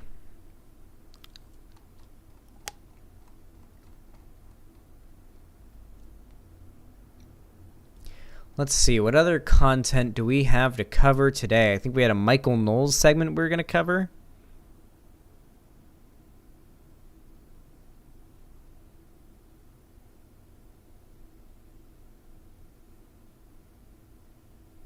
Oh my god. Oh my god. I'm going to kill myself. Oh no. Guys, this video isn't ironic. Guys, I haven't even loaded any more subscriptions in the feed of this channel for like all the right-wing content that I want to like scan for content, and this came up. Andrew Clavin, Breaking Bad is peak TV, and I think it might be one of those unironic, like, Sigma male memes of Walter White. This idea If this video glorifies the actions of Walter White, I'm going to actually have to kill Andrew Klavan. I'm actually such a huge fan of Breaking Bad that I might have to actually murder Andrew Klavan because they're bad-mouthing the show by misrepresenting it so horribly. Oh, nice. It's a short? Yeah, it's very, very short. In Hightail. All right, I have to see this. I have to know how bad this is going to be. This idea that the best of times is over is one that deeply affects men. And if you look at the golden age of television, it's all about men becoming corrupt. The Sopranos, The Shield, Breaking Bad. And if you remember, Breaking Bad begins with this little man, Walter White. He is bullied by his boss. He is a failure in his profession. He is not a man. And then, of course, he gets cancer and he's going to die. And in order to support his family, he becomes a meth dealer and a killer and a murderer. He just becomes a terrible, terrible person. But he becomes a man. And that is one of the reasons I think gangster stories are so appealing to Americans, is they bring back an idea of kingship, of knights, of being able to take full action. It's the idea that when might made right, as it did in the cowboy era, as it did in the knights in armor era, and as it does in the imagination of mobsters. But he comes back, and in order to become a man, in order to take the kind of action scope, he has to become evil. Wow.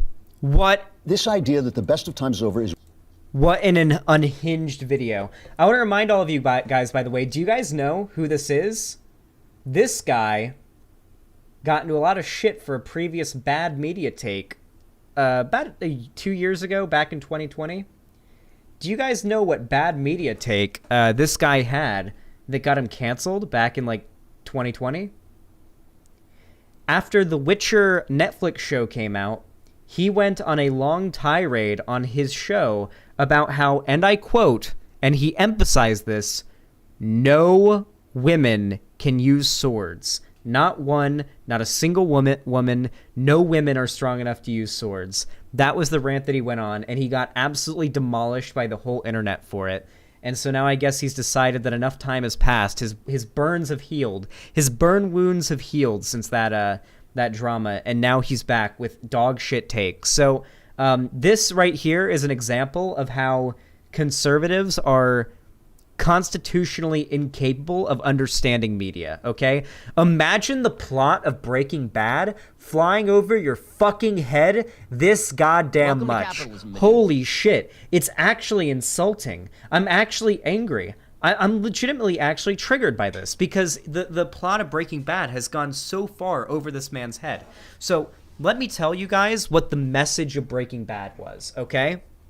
Actually, let me give you guys some context clues as to what the message of Breaking Bad should be. I'm gonna explain a few moments that happen throughout the show without spoiling anything too greatly, and I want you guys to look at these scenes that I'm going to kind of describe to you guys if you haven't seen Breaking Bad yet, and I want you guys to decide whether or not you think that this guy kind of lost the plot a bit when it comes to Breaking Bad. So at the beginning of Breaking Bad, Walter White is a man who is living in a pretty bad situation. While he does have a loving wife and son, his son is disabled and has to, deal with a lot, especially bullying and whatnot, which can be stressful for a father. He also works a very low-paying job as a high school chemistry teacher, despite being woefully overqualified for that job, and also in order to make ends meet has to work a second job at a car wash.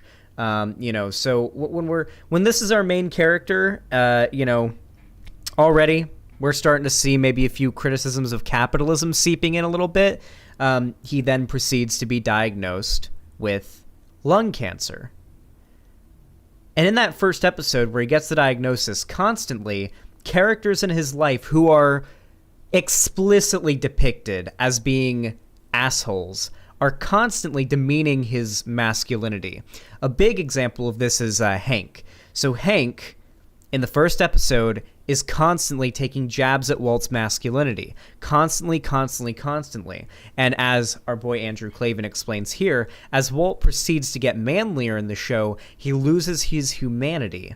Because instead of finding his own definition of manhood, instead of finding a way of being a man and being happy with himself and accepting of himself that doesn't hurt anybody, instead he becomes evil and kills children and whatnot.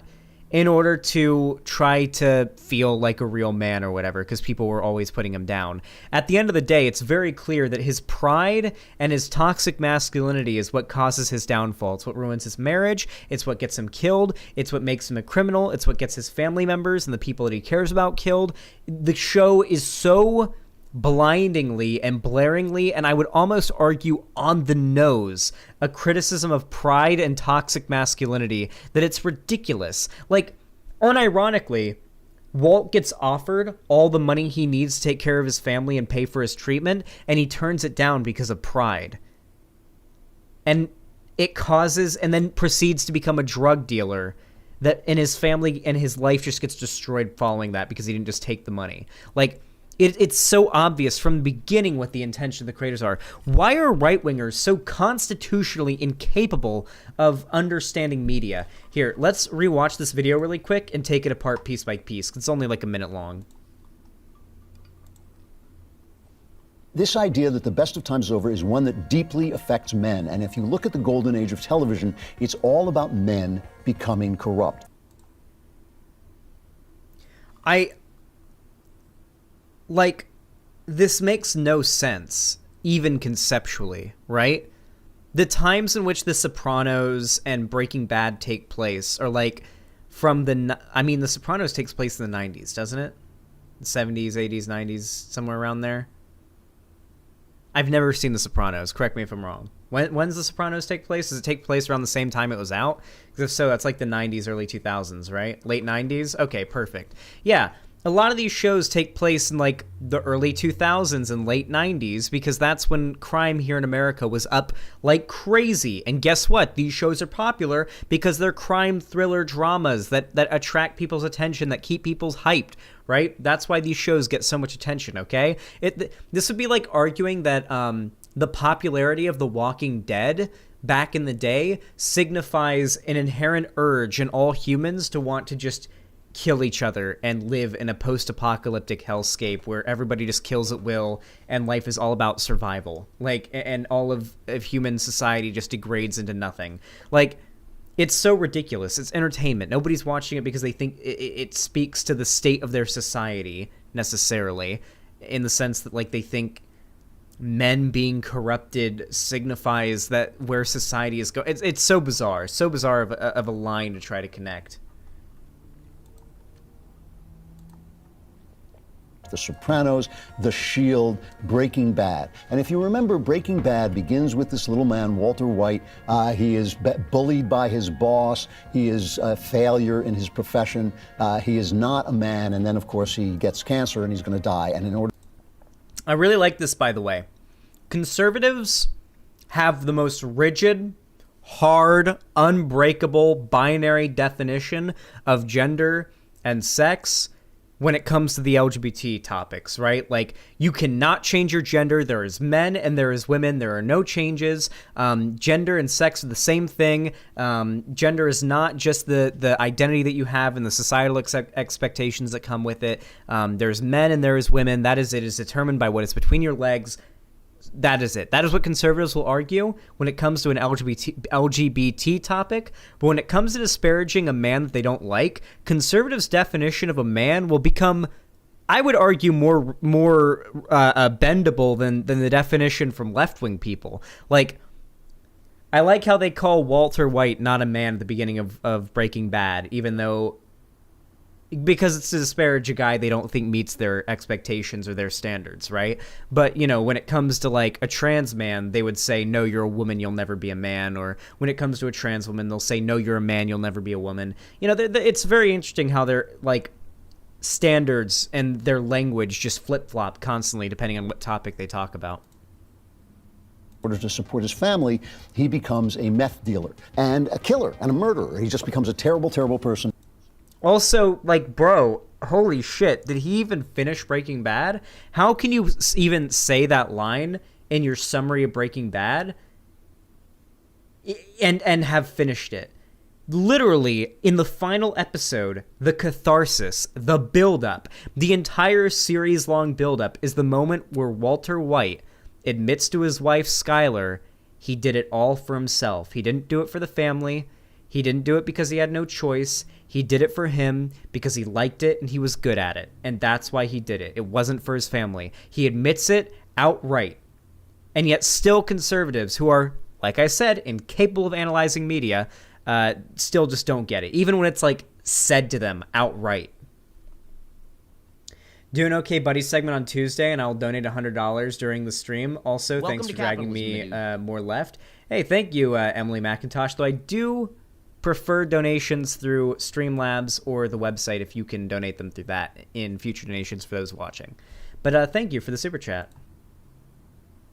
But he becomes a man. And that is one of the reasons I think gangster stories are so appealing to Americans, is they bring back an idea of kingship, of knights, of being able to take full action. It's the idea that when might made right, as it did in the cowboy era, as it did in the knights in armor era, and as it does in the imagination of mobsters. But he comes back, and in order to become a man, in order to take the kind of action scope, he has to become evil.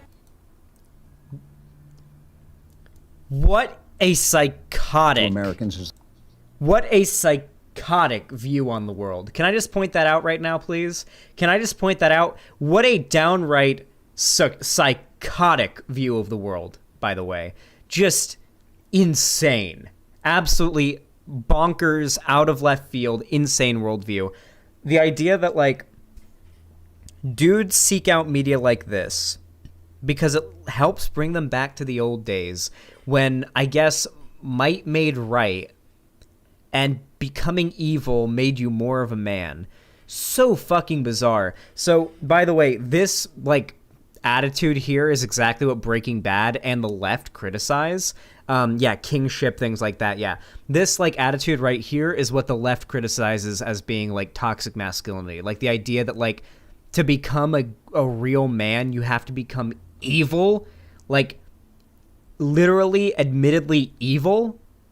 Also, it's hilarious because that's literally the idea that Breaking Bad criticizes. Just notoriously so. How on earth can the story, the plot, the moral, the message of an entire show go over your head this fucking hard when they outright state it at the very end, too? Jesus. I swear rightoids and media critique just don't mix. They're incapable of it. They're just incapable. They can't do it. It's so bizarre. It's so fucking bizarre. Can I read the comments in this video? What are the comments?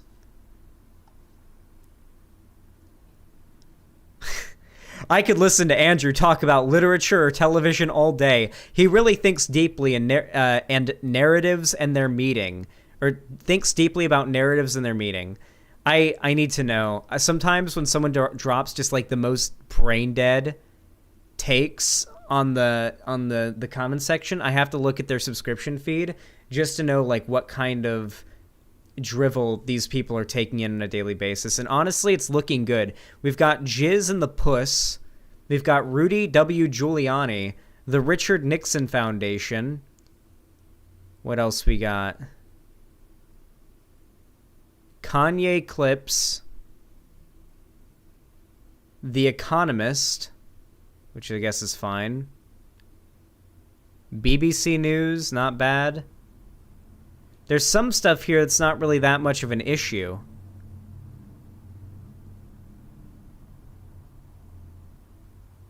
Yeah, did Jimmy Dore? Okay, yeah. Hey, do you think maybe like...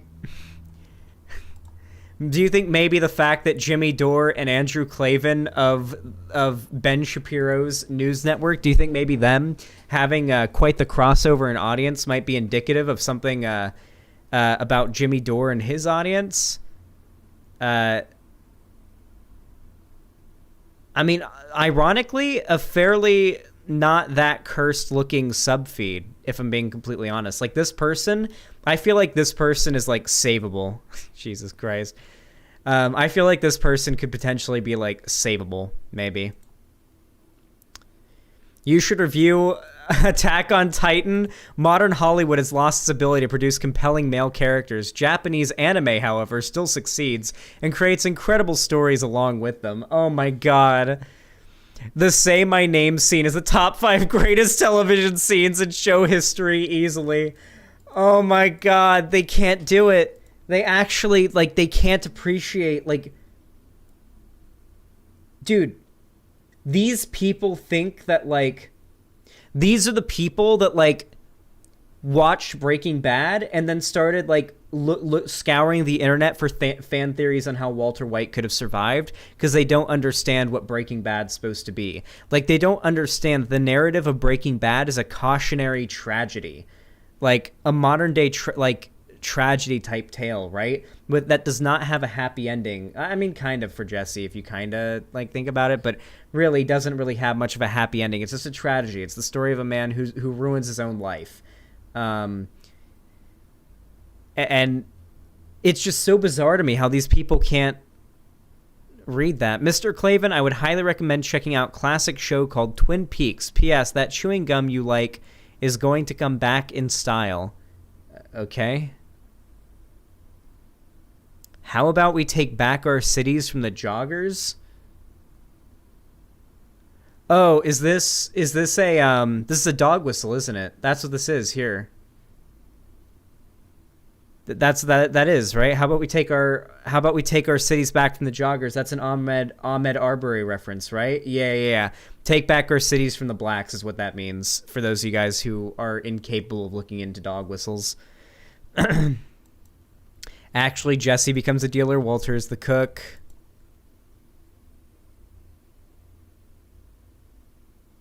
And they don't force gay stuff in the show. Wait, do they not know? Why don't men become Spartans, warriors, men of self-mastery over their darkness? Why only gangsters?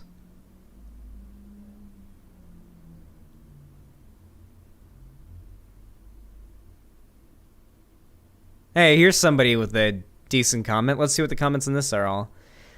And that a character has to become evil to become a man, and that transformation is so important is also bullshit. You just imagine all of that yourself. To be mature, you have to realize you are a monster, but the point is to tame the monster, to keep it in control. You have the capacity, if necessary, like carrying a sword, but keeping it in its sheath. Oh my god. These people how this is literally I'm 14 and this is deep shit. How the fuck do people think this is like the based red-pilled alpha male fucking content? Like, they literally think that to be a man is to realize that you are a monster, but to control that monster, to sheath that monster, but to always know that at any time you could let it out and destroy everything in your path. Like, it's literally like I'm 14 and this is deep. Like, that's the level of thought process we're dealing with here. It's embarrassing. It's embarrassing, chat. It's embarrassing. Let's be real here. It's full-on embarrassing on the part of right-wingers. I've gained my virginity back from hearing that comment, frankly. Jesus Christ. Well, anyway, if you enjoyed this video, please consider leaving a like and a comment. It helps the video out a lot. And also, if you want to help out the channel and you want to see more from me, consider subscribing and ringing the bell icon so YouTube actually tells you when I go live or upload a new video. We're trying to maybe hit 75,000 subs by the end of the year, so we need all the help that we can get. And once I do hit 75,000 subs, we're doing a we're doing a charity stream where I'll be playing through all of the, well, not all of them, but quite a few Sonic games for the very first time. I've never played a Sonic game before, all on stream and raising money for charity for 24 hours straight. And don't forget, once we hit a certain dono goal, I will be dyeing my hair blue like Sonic to coincide with said milestone reached in the dono goal for the charity. So please consider subscribing to help us reach that goal even sooner. And don't forget, guys, don't forget to follow my social media, all linked in the video description down below, including my Instagram, my Twitter, my TikTok, and my fan Discord, where I do watch parties, play games, and just generally hang out with my fans. It's a completely free to join community, so hit that invite link, all in the description.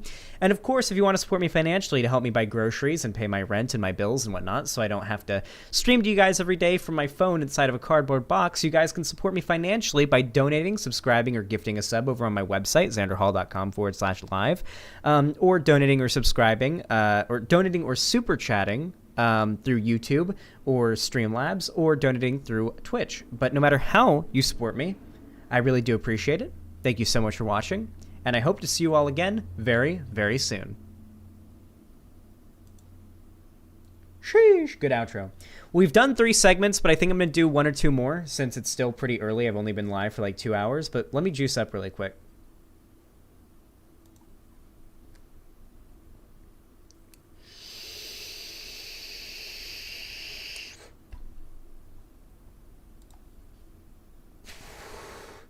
War on Thanksgiving? Yes.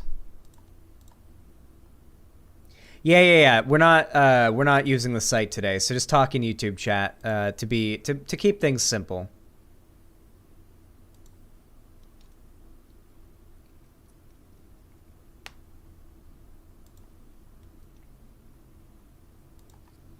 Sweating a little bit. Needs to get colder out. Okay.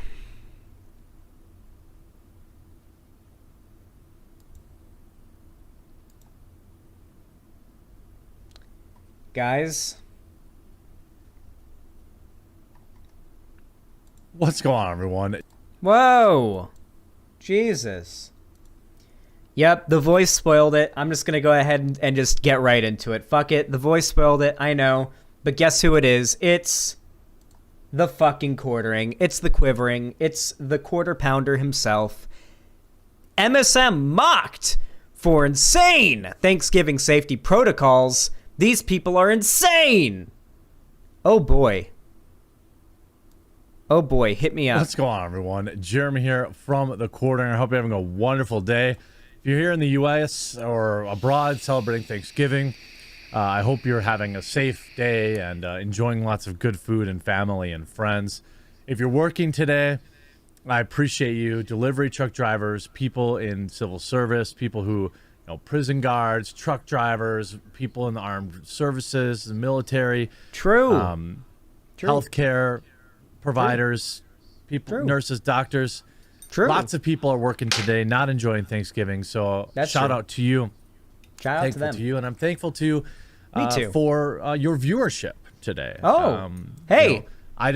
I'm thankful to your viewership as well, everybody. You guys should continue to watch my streams and support me, because without all of you, then I would be forced to work a wage slave job. And frankly, that sounds awful. And also, this is my dream job. And also, I love all of you guys. So it would be really sad if you guys stopped watching me. So stick around. And I'm thankful for all of you guys today. Happy Thanksgiving, everybody. Happy one day after Thanksgiving.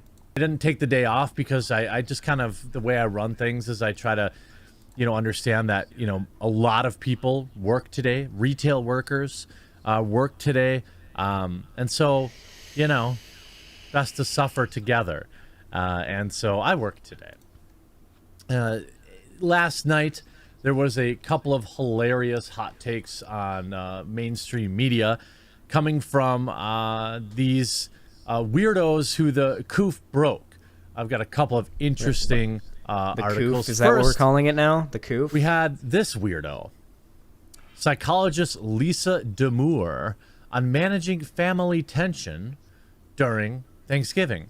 I've never really had that issue. Like, I don't have, my family generally stays away from politics and stuff like that at Thanksgiving. It's just, everyone kind of knows.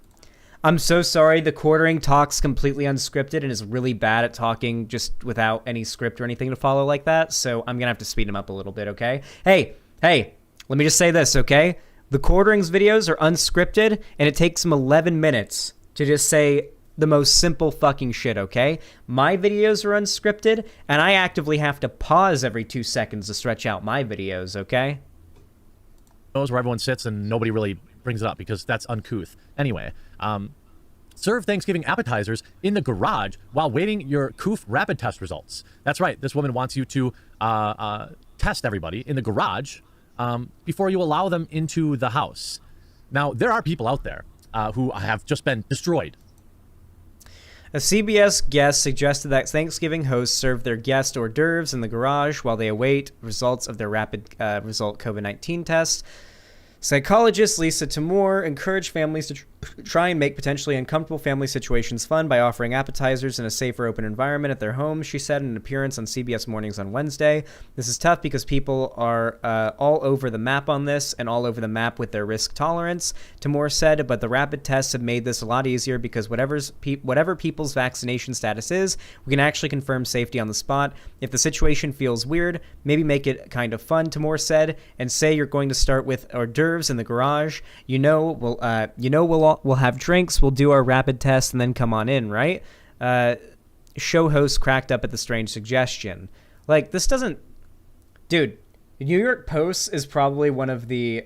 She's trying to prevent COVID spread. Jesus fucking Christ. I know, it's a psychologist coming on to talk about, like, COVID prevention with families that could have people in them that are, like, possibly at threat of dying or getting hurt because of COVID or having severe COVID symptoms if they get sick. Like, yeah, maybe if you get some fucking COVID rapid tests and want to test your family, you can serve, like, appetizers in the garage outside where people aren't all in the same room together. And maybe that can be a way it'll work. Like, this just doesn't come off to me as, like, an insane thing to recommend during a pandemic. Like, yeah, do Thanksgiving and everything. Also, it becomes clear to me that the Quartering hasn't read this article before because he said, like, uncomfortable moments and tension, and he didn't read the article to realize it's referring to tension having to do with the COVID tests. And he thought it was talking about politics, which tells me he hasn't read this article before making a video about it. By the coup. They exist. I've heard stories from people I actually know about family members who are, like, you know, requiring a negative test for Thanksgiving or requiring proof of jab. You're just not my family anymore. That's how I roll, and, you know, I respect your decision to be a psychopath, but no. Even if I were jabbed and I had a family member requiring me to prove it to them before I was allowed into their home, that would be the last time I ever talked to them. It's insanity. And I don't have any time for it. I work 364 days a year practically, and if I'm going to take time off to spend time with my family, then I'm not going to deal with that. I'll just stay home. There's lots of good shows on TV. My backlog of video games is insanely deep. But psychologist Lisa Tamor encouraged families. It's been almost 2 years, and it still astounds me that conservatives will lose their shit over people not wanting others to die, Lamau. I shouldn't be surprised, though. Listen, caring about others' health to these people is psychopathic, okay? You have to understand. Have you ever noticed how quick conservatives are to ascribe malice to lefties? Like, the first accusation from conservatives towards socialists is always like, you just want to have all the money. You just want it all for yourself. You want to take money from rich people and keep it all for yourself. That's always the accusation from, like, right-wingers when it comes to socialists or whatever. There's always these, like, out-of-nowhere accusations of, like, a selfish desire to just improve your own standard of living. And it's almost always like, at least you know it deep down. They seem to really believe it. But, like, you know, because you know what your own motivations are. You know they're completely missing the mark. But they truly, truly believe it. Which leads me to believe that they must be projecting, right? They must believe that everybody else is as selfish and as a huge of a piece of shit that doesn't care about the lives of others as they are, right? Like, that must be where all the projection on the left from the right comes from, right?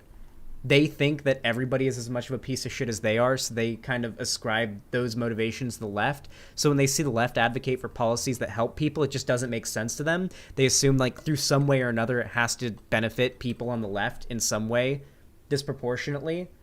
It just doesn't make sense to them. Families to try and make potentially uncomfortable family situations fun by offering appetizers in a safer, open environment at their homes, she said on her appearance on CBS Morning.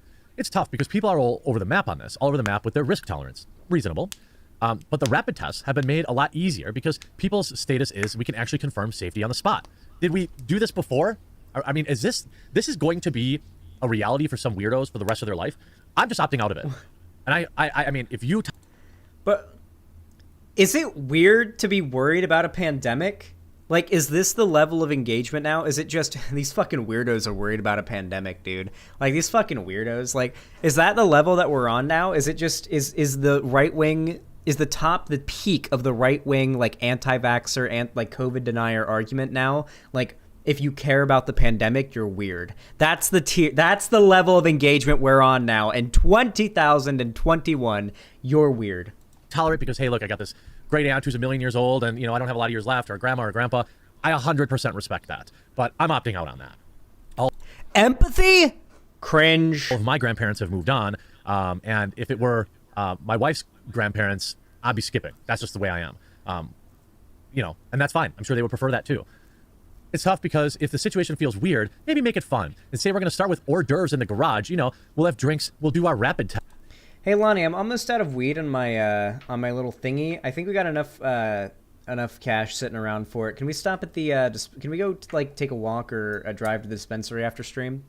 What I'm thinking I'm gonna do is after stream today, we're gonna do a watch party of The Hobbit, Battle of the Five Armies. If a pillow is down. And right before that, I'm going to go to the dispensary and pick up a new vape cartridge. Tests, and then come on in. This person, by the way, I feel like all these weirdos are in on, they own stock in Binax or whatever. What? These tests, for as much as we're required to do them. Wait. What? The psychologist owns stocks in a company that sells COVID tests. So that's why they're talking like this. Is literally all he's going to have to say is these people are weird for caring so much about COVID? Is that all it's going to be? Is this is this just all it is now? Is it all just going to be reverse concern trolling at this point? It's all going to be haha, we're going to make fun of you if you're on the left because you care about COVID. Is that all it is now?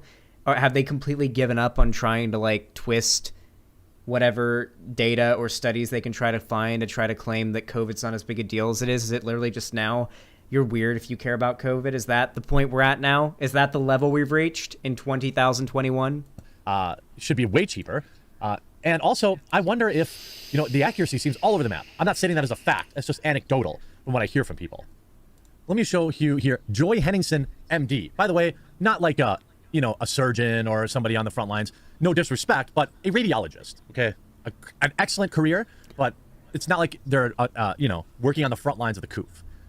My family will have an empty chair at our Thanksgiving table this year, not because we lost someone to trauma or cancer, but because we lost somebody to #misinformation. Only the poked may attend for safety. Many families will feel this pain.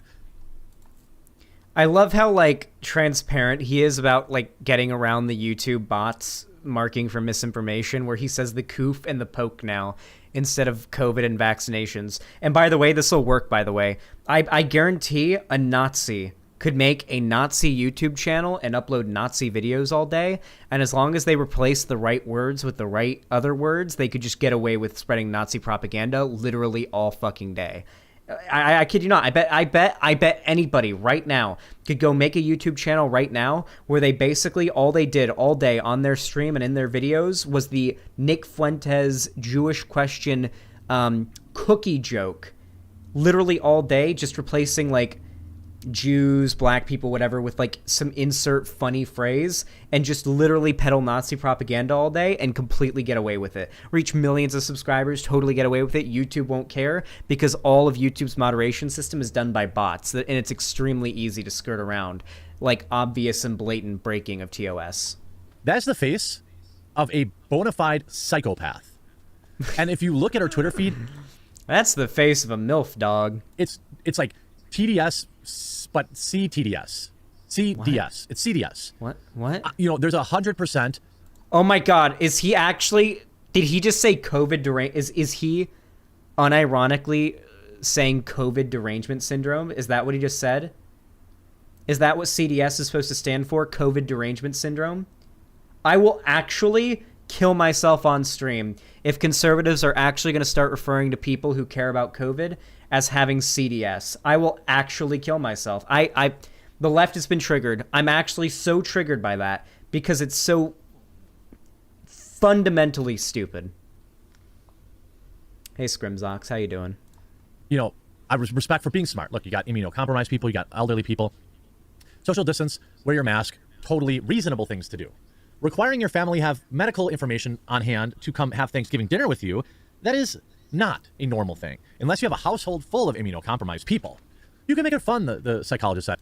Okay, by the way, if you have someone in your family who's an anti-masker, an anti-vaxxer, COVID nihilist, whatever, and you've got you're doing Thanksgiving and you're going to have 80, 70, 60, 90-year-olds, whatever, also having dinner, I'm sorry, but you might have to say fuck you to the one family member who's an anti-vaxxer because I don't think it's fair to put the lives, health, and safety of everybody at Thanksgiving in danger because one dumb fuck has watched too much Alex Jones, okay? Like, obviously this isn't appealing to the quartering. The quartering is an anti-vaxxer, but still. But she persisted. And they'll be able to enjoy the holiday because you're not worried about safety. Nobody in my family is worried about it. There are, I would say, my parents and most of the older generation, they're all poked up. Sometimes they make an occasional comment to the younger generation, make sure you don't get. But for the most part, I haven't missed a single family get together. My life has not changed one bit. Yes, there are some small things like, early on, I was happy to wear a mask around my parents. My dad has COPD. But now that they're all poked up, they can either have me over or not. That's their choice. I'm not. My family falls for this kind of bullshit. Yeah, tons of people do. Do you guys want to hear something really, really funny about Facebook? One of the most prominent spreaders of the misinformation towards older people, like the demographic that's more likely to fall into the anti-vax, anti-mask, flat earth kind of area, like the demographic. Did you know that Facebook in China complies with banning anybody who says anything bad about the CCP? Did you guys know that? That the Chinese division of Facebook, like the moderators and everything over in China, Facebook completely complies with the Chinese government and bans any content on their side of Facebook that talks badly about the Chinese government or, basically just like the Chinese like laws in regards to speech just all apply on Chinese Facebook. Which, is pretty funny when a lot of these conservatives and whatnot will claim that Facebook is one of the last platforms that'll platform the truth, the truth that is the anti-vaxxer and the flat earth and other boomer conspiracy propaganda. I'm not walking around in a medical suit to have overcooked turkey. It's just not how I roll. This year, I'm having Thanksgiving just at my house, and anyone's welcome, who I know personally. And there's going to be 50 people here later, and it's going to be fine. And I'm not going to make people show their papers to get into my house. That's just not how it is. Social media users were quick to ridicule the Thanksgiving plans. If you follow any of this advice, your family is lame and the food is bland and dry. Scientific fact, user Larry Williams tweeted. I would definitely politely decline and go somewhere else. This is insanity, another person said. And by the way, again, I would never advocate for berating that person. They have a mental disorder. They were broken. They're for caring about COVID? They have a mental disorder. They are broken because they care about COVID. Dude, these people are just downright deranged. Consuming too much mainstream media. Let them live in their bubble. That's fine. You can, learn to cook. This year we smoked a turkey. I've never done that before. It looks like it's going to be amazing. I'll know for a fact in 3 hours from filming this. But, I don't think there's any value in, getting into these family battles over this stuff. You just let it ride. You say, oh, okay, well, we're just going somewhere else this year. Literally all it was a psychologist saying, okay, so here's what we've gotten so far, by the way. This is the evidence that okay. These are the articles that have justified the quartering's insane fucking title. Should I just do it, guys? Should I go full shameless with my clickbait? I guess if it's totally cool on YouTube, I'll just fucking do it. MSM mocked for insane Thanksgiving safety protocols. These people are insane, in all caps. And what he's shown us is a New York Post article talking about a psychologist who recommended maybe testing relatives coming from all around for COVID and serving, appetizers in the garage while you do COVID tests before sending everyone inside. And then a tweet where somebody didn't invite another family member to Thanksgiving because they're an anti-vaxxer. And then now, Joy Behar, never heard of this person before, slammed for suggesting people come out this Thanksgiving. So I guess we'll find out what that is. Or you stay home and you cook at home. Or, a lot of towns have at least 1 or 2 restaurants that are open for Thanksgiving. You make reservations there. You enjoy. If you're like me, I have no issues with my family, but we're not one of those families that needs to see each other all the time. I have a twin sister that I haven't seen. I see her 3 times a year and she lives 20 minutes away. And we're both fine with that. But we love each other and would do anything for each other, but we don't need to see. I got really freaked out for a second when I heard twin sister and I thought, wait, the quartering has a sister that looks just like him? I papegaed for a second there. Each other every minute of every day, and if she wants to have, she's a nurse, she wanted to have some sort of restrictions, she would totally understand if I was like, peace out. And I think that's far more normal. I wouldn't yell at her, get in a fight over it. That's stupid. Then you have Joy Behar, another moron, slammed for suggesting people come out this Thanksgiving. Joy Behar is facing backlash for suggesting on Wednesday on an episode of The View that closeted LGBTQIA+ people should come out to their families this Thanksgiving. Yeah, because it's your decision, right, Joey Behar? Everybody else. What? Bro. What are you like? What? Sure, if you want, come out this thing. Wait, are you actually mad that like a celebrity is saying that LGBT people should come out to their families at Thanksgiving? Like, is this what we're... Dude, the quartering's evolution has gone from he just doesn't want the game industry going too woke and focusing too much on identity over video games, and now it's evolved full on to I'm mad about celebrities saying that LGBT people should come out to their family at Thanksgiving. Like, that's the point we've escalated to. Out there, just come out to your family this Thanksgiving. Just come out. See what happens, she added. A confused Whoopi Goldberg asked, come out the door?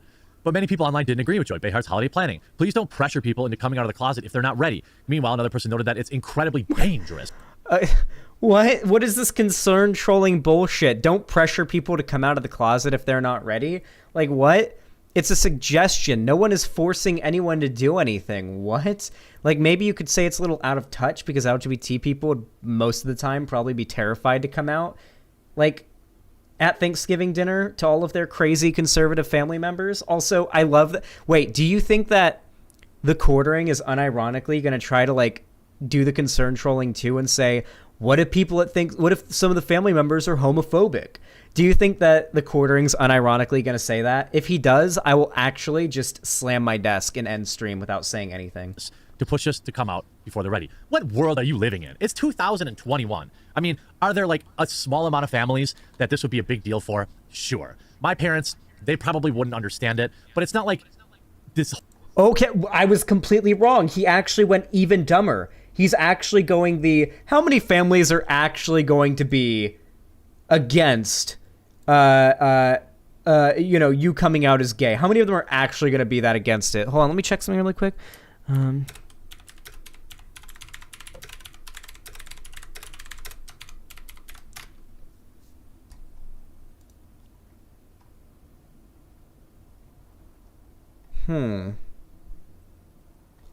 Let's look at some of these facts and figures. 4.6 million young people ages 16 to 24 who are neither in school nor at work. These disconnected youth are sometimes referred to as opportunity youth, and if they are not connected to a career pathway by the age of 25, they will likely face a lifetime of struggle with a high risk of unemployment, poverty, and homelessness. Damn. God damn. Whew. Let's scroll down a little bit more.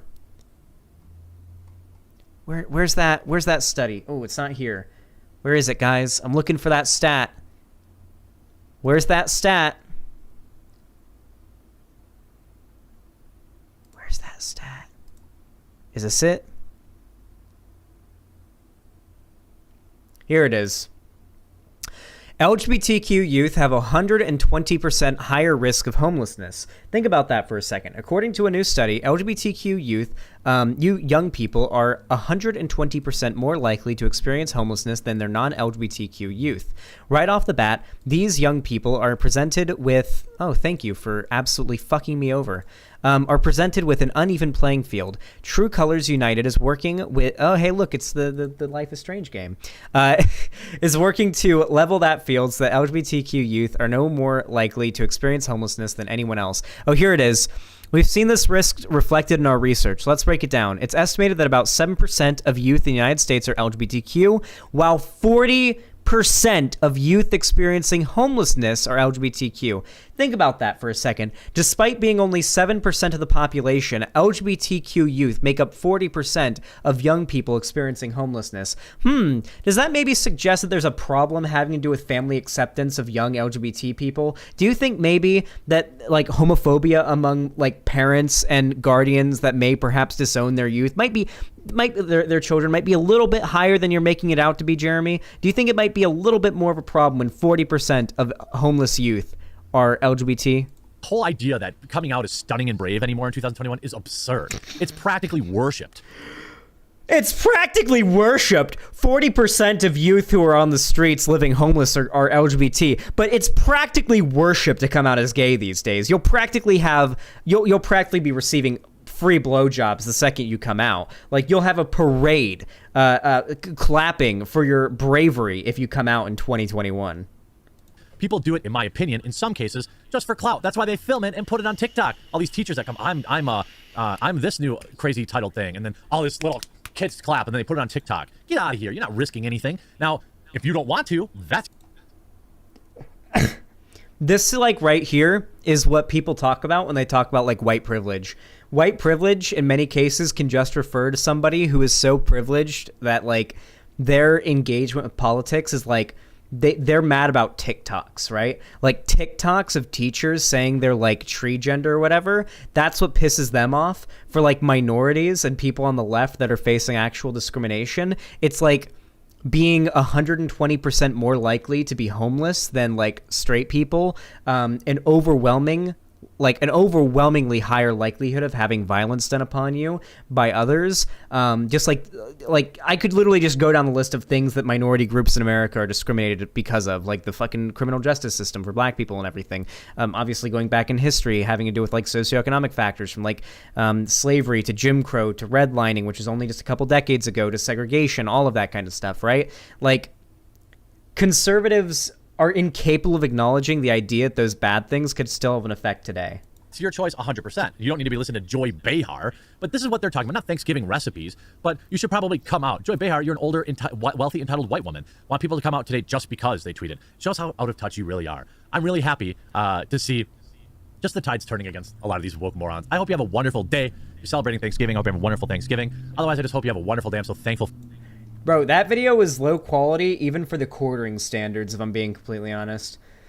It is possible to add emotes to YouTube chat. You just don't know. No, you can. You can. I've done it. Yeah, the way you get emotes in YouTube chat is by hitting the join button and becoming a channel member. Speaking of which, by the way, the way to get emotes, if you enjoyed this video, please consider leaving a like and commenting. It helps the video out a lot. Consider subscribing as well, as we do plan to do a big Sonic charity stream for 24 hours straight when I hit 75,000 subs, so consider subscribing. And of course, don't forget to ring the bell icon so YouTube actually tells you when I go live or upload a new video. And make sure to turn on all notifications. YouTube just won't tell you when I do anything otherwise. And of course, don't forget to follow all my social media, linked down below in the description of the video, including my Instagram, my TikTok, my Twitter, and my fan Discord, which is a completely free to join community of people where I hang out with my fans, I play games with people, we watch movies together. Sometimes we just hang out and talk, and tonight we're going to be doing a watch party of The Hobbit, so definitely stick around for that. It's going to be really, really fun. And or after stream, we're going to do a watch party of The Hobbit, not tonight. And finally, if you want to support me financially so I can continue to buy the things that I need to live, such as a roof and walls, as well as food and things like that, then please consider donating, subscribing, or gifting a sub over on my website, xanderhal.com/live, donating or doing a media share through Streamlabs, or maybe even donating through YouTube or Twitch. But no matter how you support me, whether it be a like, a comment, a view, or even a financial donation, thank you so much for watching, and I hope to see you again very, very soon. Bro, we chugging out segments this stream. Good lord. We're only like 2 hours, 15 minutes in. I think I'm going to stream for 3 hours today. I think we're going to do... we're going to look for a little bit more fun content, you know? We're going to look for some... We're going to go on like Reddit and see if we can find something to cover. It's like just a little bit more just unusual than what we usually cover, you know what I mean? Let's look at LSF. You know what? Let's do a segment for the second channel. Let's look up LSF. Live stream fails.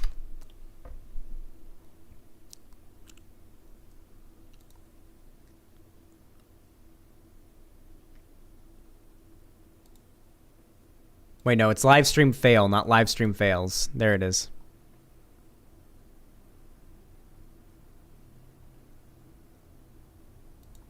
Okay. People have recommended me this for a while now, that I just kind of like look over live stream fails clips on Reddit and just kind of react to them because they tend to be funny, and it kind of helps you get into sort of the community of Twitch and all that, and the streamer community. So we're going to do that, and I'm probably going to upload this to my second channel. So hopefully, if you're watching right now, hopefully you enjoy this. The first one that we've got here is Disguised Toast canceled. After day 2 of this new Twitch contract, Toast calls out viewer who can't afford a sub. Oh boy, that sounds a little bit yikesy. Toast, I want a sub, but it's expensive, Sag. Bro, Is $5 expensive to you? Can you really not give me $5? Because if that's the case, let me gift you a sub. Right now. There you go. Enjoy. I was about to say, if he did the $5 a month thing, I was gonna, sheesh. Bad IRL connection can have weird effects. Zeus Sparkle Invest Tito.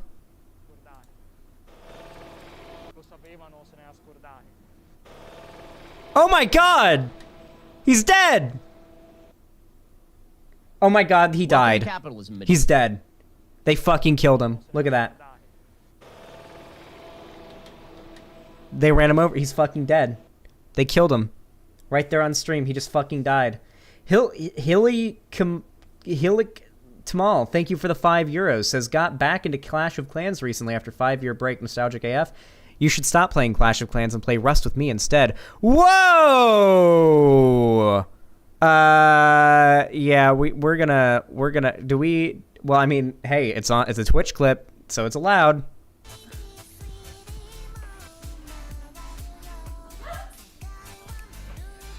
Oh my god! My new dress is now new carpet cleaner now. Anyways, thank you very much for 2 years of you. Now that right there is just shameless, brother. That right there is just downright shameless. Noon reminiscing on John's Souls. The best part is that it's another human being on the end of this. He's just trying to play, man. Oh yeah, I don't care about this. Give me drama. Bat chest guy reacts to himself. XQC on Hassan's dating advice. Okay, I gotta see this. Hassan's chat advice doesn't work ever. Hassan's advice on dating is dog shit. Bro. The guy has the looks of a fucking marble Greek god, okay? It doesn't matter. He could sit AFK and eat a booger and he'd land a date. He would fuck on first date going AFK on a date. So why the fuck would I care what he says or what he does when he doesn't have to do shit? True, you want to take the dating advice from the ugly guy, low-key. Like, yeah, I mean, kind of. Like, low-key, not actually lying, kind of true, and kind of fucking based, low-key. Bro, I was told this subreddit was poppin'. Mimi updates the camera angle. Oh my god, it's our queen. It's Pokimane. It's our queen. Chat, I'm cooming. Oh, okay, Xanderhal, what's your dating advice? Do I have to... Okay, here. How about this? After this, I'll do another dating advice segment. Mimi pushed it over and then fixed it. She pushed it over and then fixed it. Amazing. Good job, Mimi. Good job, Mimi. Amazing. Cats are so smart. Big brain cats. XQC tries VR porn. Oh. Hey guys, look at all this furniture. Look at all this furniture. Ah, dude, it's not that great compared to my. Holy fuck! Oh shit! Oh, what the fuck? Oh yeah! I'm living in a metaverse. Oh shit! Welcome to capitalism, my dude. What the fuck, dude? That's. God damn it, XQC. Is he even human? It's hard to tell, like, whether or not he's even speaking English sometimes for me. Married but still jerk off. What a man. What? Dude, people expect me to never beat off because I'm married. I actually, I really like jerking off. I beat off more because I'm married. Yeah, because you, can think about the person that you love. No. I've never been married.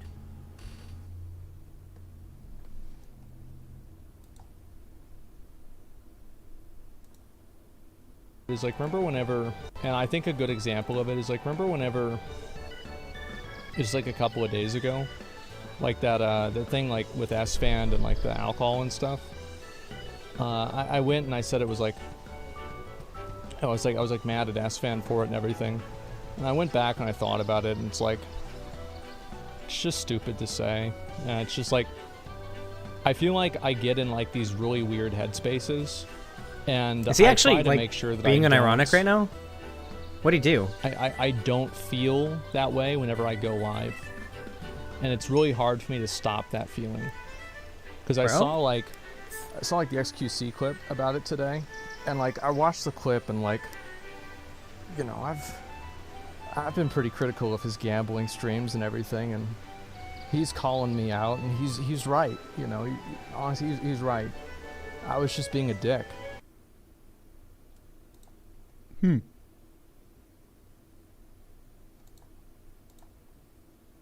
Their since being gives you kind of an idea. Obviously, their since being fully sealed, like let me say you're either. You know what else would be good is having children of various ages, right? So you start with like, you know, 3, 4, 5, 6, 7, all the way up to like 12 years old, and you shoot them, and then see at what age they stop crying. True. Fuck children, dude. Not literally. Small streamer raids XQC. This is me raiding XQC. Yo, Amran. Where do you want to do the switch? Yo, Amran, thanks for the host, man. Holy I shit. think we'll be doing that on the fly, Igor. Holy shit, man. That's fucking sick. Time push on, much on. Yeah. Do it coming opposite directions. Come to a stop. Get out. Get in. Okay, Amaranth is not a small streamer. Amaranth makes more money in a day than I make like in a month. Okay, let's be really clear here. Okay. Anything else here? Scooter driver crashes into restaurant, bro. About like that the police want money. Holy shit! He didn't get hurt. He's Holy. fine. They're all fine. Are you okay? They're all fine. Debate bro tips I from don't like the Destiny. vaccine because Dr. Phil told me not to. You get two responses. You can either go, that's a fallacious appeal to authority. Why do you trust Dr. Phil? Or you can just say, why do you trust Dr. Phil, right? There's literally no point in naming the fallacy other than to like show off your big debate bro brain. There's no point in doing it. Don't ever do that, okay? Relevant clip. What? It's sponsor time. What do you want? Well, that's not what the beloved bill does, right? So a lot, again, you're obfuscating multiple factors here. One, you're obfuscating and strawmanning things that would occur in a slippery slope fallacy. But two, Okay. I guess that's probably good advice. Hassan before he fell off. Dead streamer Hassan, true. The clip no longer exists, I suppose. The greatest debate in gaming history makes a return. Get this answer right, or I'm leaving. What's the greatest gaming system of all time? Ooh. Yes, you first, I first. Don't look at your chat. Ooh, You first, I don't go fucking first. know. I mean, it's definitely not Xbox. You're gonna say Xbox? Probably PS2 for me. 360. What? It's the 360. Or Nah, the PS2, PS2 yes. for me. But okay, I PS2 was get it. for me. Like it was formative. It was important. Like it was an important. So, if we're talking consoles, then it's the PlayStation 2 or 3 for me. PS2 or PS3 for me, probably. I would say. It was a technological leap as well. It's okay, Definitely, Chad. He's but not showing 360 the nipples. greatest games. I never played. I never had an Xbox. Who is he talking to? Can we see your chesticles? Once I start working off and I've got like pecs and abs and everything, you better believe I'm gonna thirst post. Guys, when I get ripped, I'm gonna be thirst posting on Instagram fucking constantly. Okay, I'm gonna be fishing for literally as many hot women to compliment me as possible. Okay, I am going to be posting like a woman on Instagram. All right, I'm gonna be very clear. Yeah, like I'm gonna have like my bulge clearly in the picture too. Like, it's going to be thirst post. It's going to be, like, borderline safe for work, okay? I'm going to be thirst posting for real. Go back. 39 Dath stealth archering goes wrong. It's a big-ass wolf. Is there a way to keep that wolf forever? Okay, it doesn't do a lot of damage, though. Working out, yeah. Oh, that's my...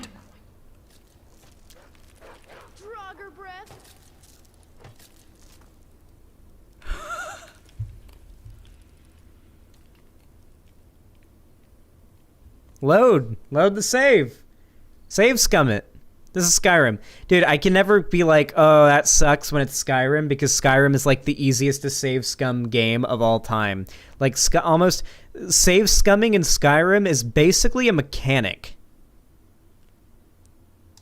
German vet sees himself on Twitch Rewind. That is the good American call. Oh! Oh!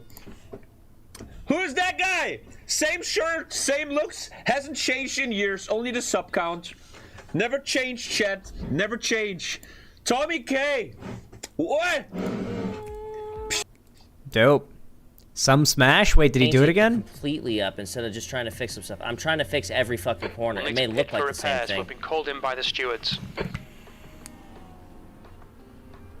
Is he gonna do it? Oh my god, is he actually gonna?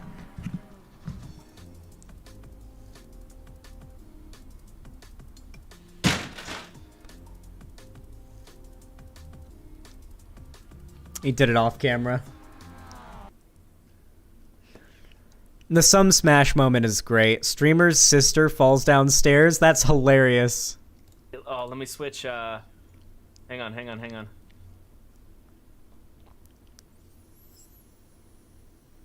Screen share. Are you okay? Are you actually okay? What happened? I don't.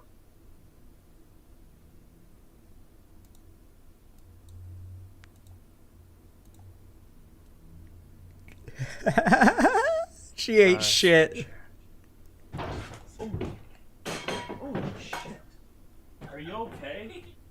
Are you actually okay? What happened? I don't. Bro. That's what I'm talking about. That's a live stream fail. Holy shit. Did Chank and Hassan actually hang out on stream together, bro? More, right? Between who hates who more, right? Between me and you, right? So Jake Tapper, I think he hates me more. Ted Cruz, I think he might know you or hate you more than me. No, everybody hates you more. No shot, dude. You're the OG. Like, everybody hates you more than me. 100%. Because, like... Winner. What do you guys think about that contest? Do you think more righties hate Cenk Uygur or Hassan Piker? Who do you think gets the claim to fame on that?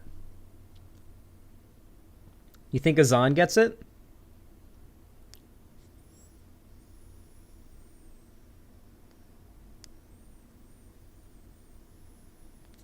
I don't know. I just don't know, guys. Attack of the Invisible Cockroach?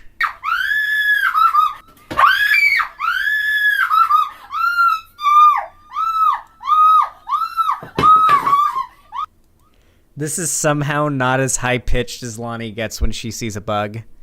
This sounds like a bass. This sounds bassy in comparison to how high-pitched Lonnie gets when she sees a bug.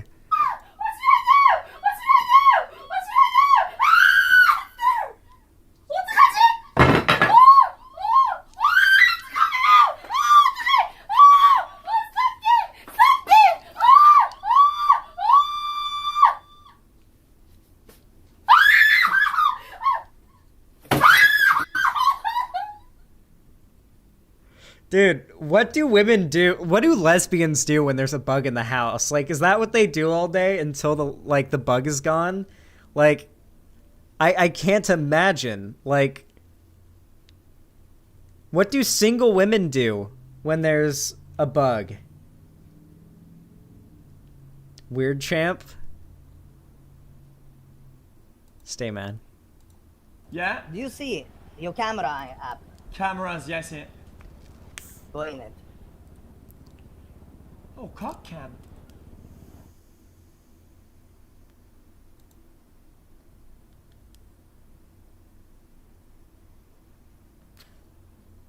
Cock cam.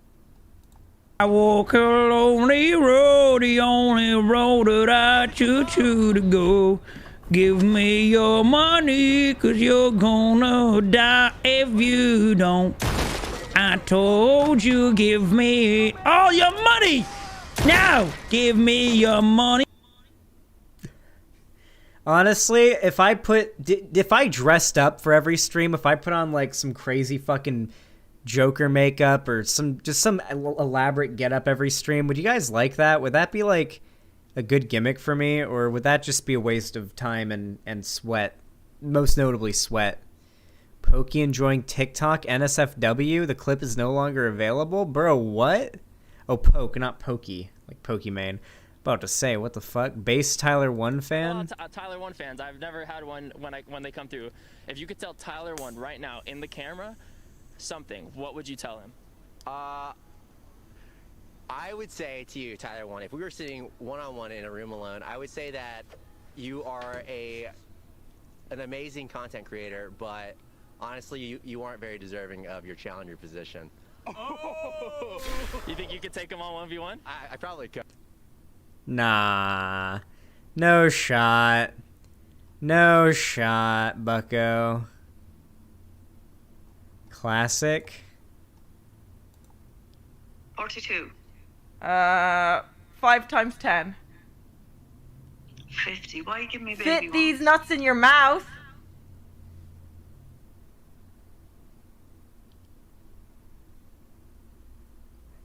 She hung up.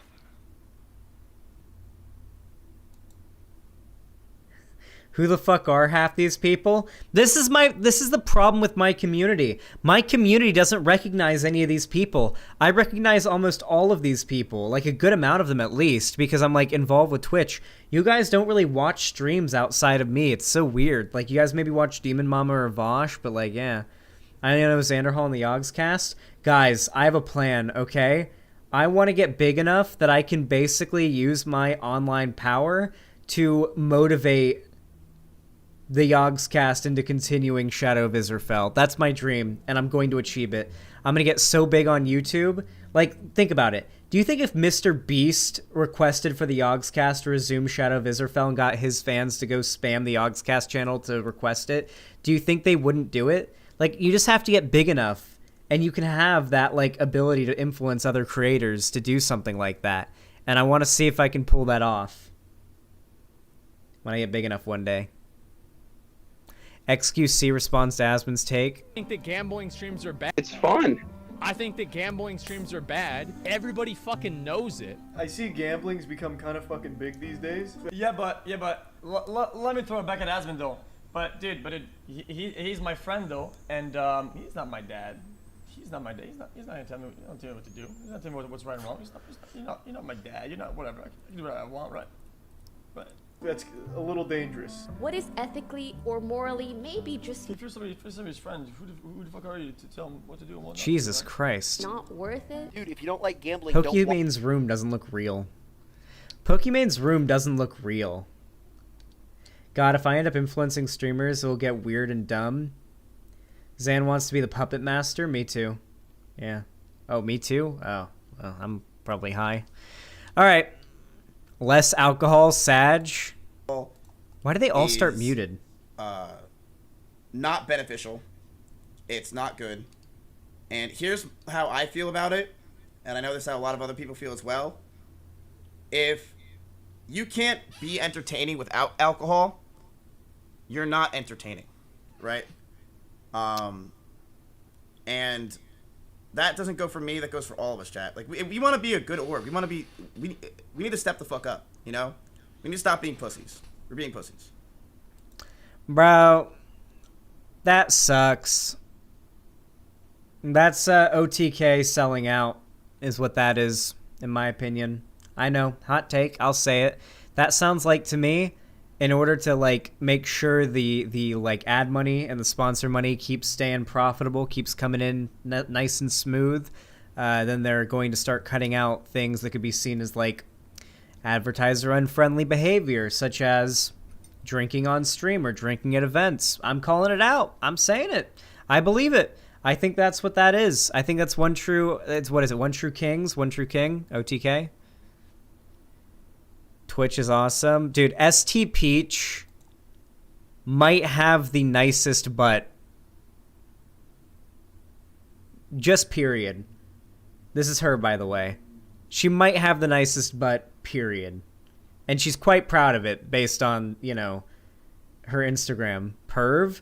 Bro, she literally went on Destiny's stream to debate him on butts, okay? Like, I'm not even, okay? We're not even getting started on that. All I'm doing is you're just doing a butt pose, and I'm just literally gonna pray. And you want me to take it from this angle? I have to like be sitting here. Yeah. Wait, how do I get it so my ass doesn't look sad? You like poke it out. Like, Yeah. Wait, no. Yeah. I've seen your photos. Okay. Wait, how does Toto do this? He wants to like down here. Okay, I think it's like down to. no, but you can take it however. I'm just looking at this for some reason. Oh, yeah. You take it down. Yeah. Shameless. Absolutely shameless. How to use pepper feels dank, man. This is pepper, right? Yeah. Drink it. Pepper.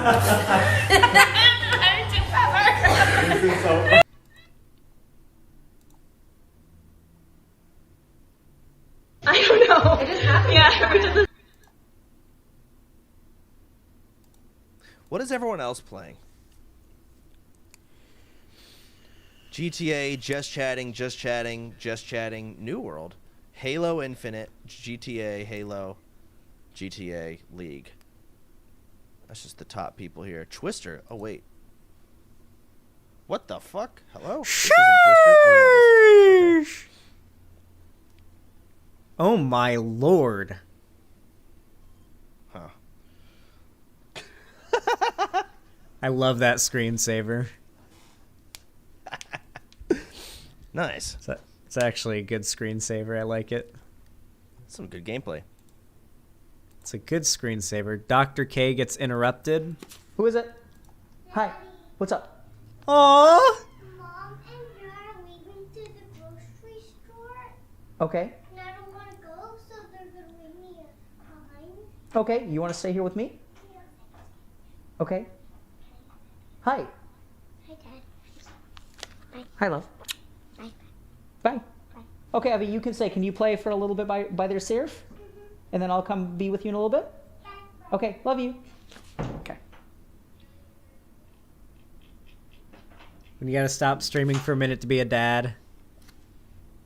Thanks, darling. That's adorable. I love my kids. Aw. He's a good guy. I want kids now. Like, honestly, if I could skip, like, if I could just adopt a 5-year-old, I'd be happy. Because that's the only way you can just start having a kid who's 5. I don't want to deal with a baby. Like, babies are annoying. But once your kid can actually, like, talk and stuff, and you can actually teach it how to be a person, that doesn't sound all that bad to me. Like, the concept of that. Like, I'm telling you guys, I'm probably never going to have kids one day, but I might adopt a kid. That's something I've considered. Like, adopting instead of having a kid somewhere down the road when I have, like, plenty of money and I'm, like, probably retired or something like that. Yeah, like, when I'm super just, like I hope to one day, like, I know I'm, like, a socialist and whatever, right? But I would like to have fuck you money one day, like, that much money to be able to just be like, all right, I'm set for life. I don't have to worry about anything anymore. Because once that happens, guys, frankly, that might be when I make some of my best content on my channel. Is when I have no profit incentive, might actually be when I make the best content on my channel. Because that's when I made the content that made my channel blow up, is when I had really not much to say in regards to profit incentive. There was no, like, realistic expectation for make much money, and yet my channel blew up. So I don't know. I'd like to get to that point one day, and maybe then I'd, like, adopt a kid who needs a family that'll take care of them, and raise them then. That could be pretty interesting. Fostering children is a total Chad move. That's probably what I'd do. Oh, I love Tyler 1. He's dope.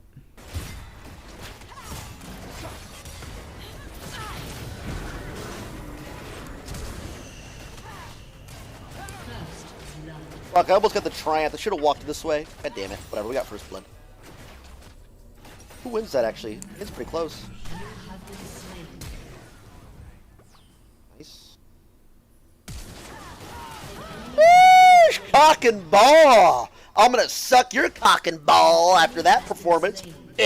No, I'm just kidding. I'm 26. Non-fungible Xanderhals. Fuck you. That's a good joke, though. Pepe. True. Pepe, true. React Lord Poggies. Tokyo Bay, where they're immediately greeted by God.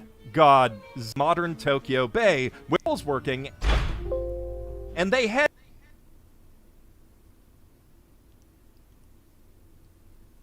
Oh my god.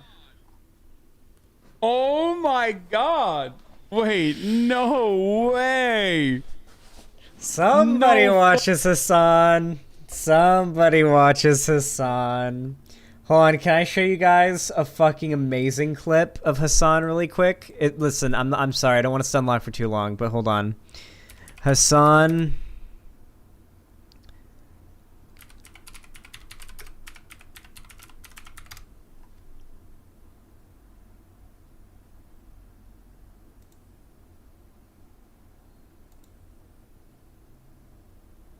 One second, chat. I've been trying to learn yoga myself, you know.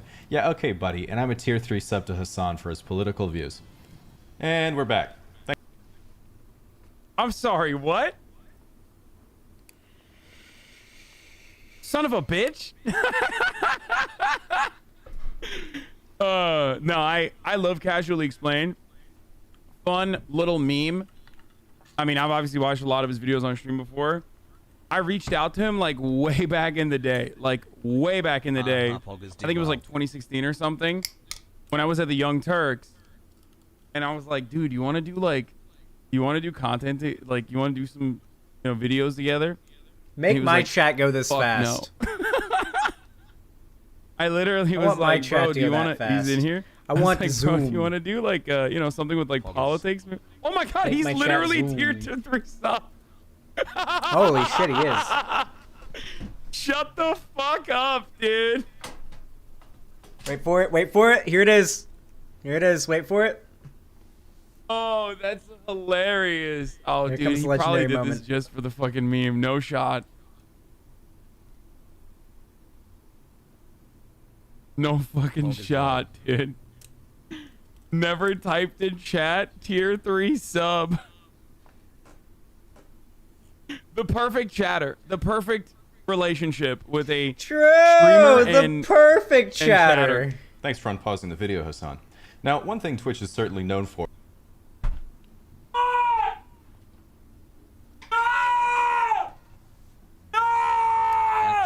Are you fucking kidding me?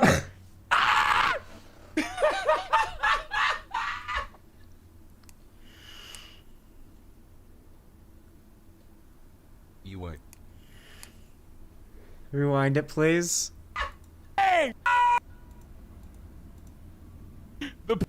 Dude. Never typed in chat, tier 3 sub. I like that The emote. perfect chatter. The perfect relationship with a streamer and chatter. Thanks for unpausing the video, Hassan. Now, one thing Twitch is certainly known for.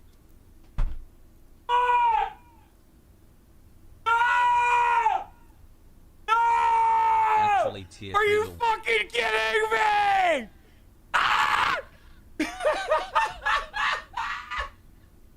So, you can't see what people are saying and see the chat scrolling by because he had his chat scrolled up like a fucking idiot. But you can see the pings as they fly up to show how fast people are typing during this moment, which I always love to see when a moment like this happens on Twitch stream, how crazy the chat gets. You would.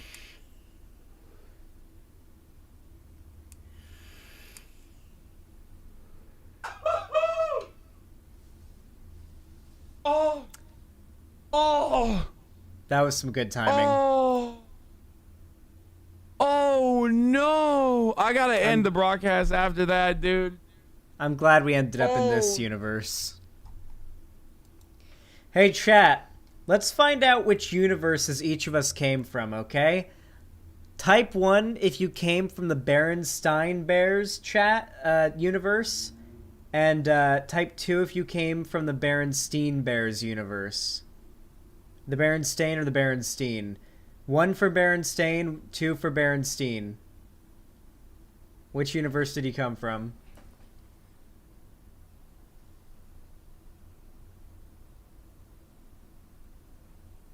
Oh shit. I just broke a pair of tweezers in half. I don't even know how I did it. It just kind of like happened without any effort. Have I gained super strength? Can I like break this mug by squeezing it? No. I mean, I could actually. I'm a little scared too now. But, oh fuck. How did you do that? I don't know. I think it was just worn down. To be fair, I did use it to wax my nose, to be fair. I did. God knows what was up there, Lonnie. God knows. God knows. God, yeah. Hey, Pillow, I'm sorry. I didn't get to ask before. By the way, add an outro here, Cherry, because I don't feel like adding one right now because we're about to wrap up, and my lungs are, like, spent. So, you guys know what I always say. Just kind of intro that there. That's going to go on the second channel. Anyway, a Pillow, you, are you down to watch the third Hobbit movie, The Battle of the Five Armies, right after, or not right after, but a little bit after I end stream here?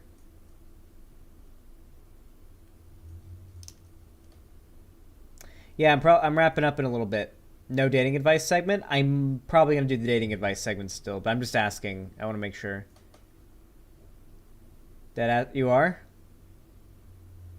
Okay, cool. Just making sure. All right, sounds good. I'll try to make sure Cherry gets them there. Hey, babe. Yeah. Your mom's gonna pick me up in like a little while. Like, so you have enough time if you wanted to come to go to revivals down the street. You should come with us, and then you can come back and do your watch party if you want, just to get out of the house a little bit. Well, I was thinking we could just go to the dispensary right after our upstream That's instead. It's in the same area, so I'm sure we can stop. It's right across the street. So. But I just kind of want to start right away because everybody goes right in after the stream, so it's kind of like. You're not going to you said you're gonna go to the dispensary. Could you? Maybe I could start the watch party right away, and you could go pick up the weed while you're out at revivals. I mean, yeah. I mean, I can come with you. Yeah. I mean, all right. I can do it after. Do the watch party in like an hour. Okay. We'll do the watch party in like an hour. I gotta go. Some time, so do the dating advice and then. Yeah, I'll do a dating advice. So here's what we'll do. I'll do a dating advice segment, and then end stream, go to the dispensary with Lonnie, and do all those things, and then do the watch party. So it'll be in a little while, but still pretty early. I'm getting to bed around 8 or 9, 10 at the latest tonight, to be clear, because I'm waking up early tomorrow and doing a morning stream most likely. So, yeah, we'll see.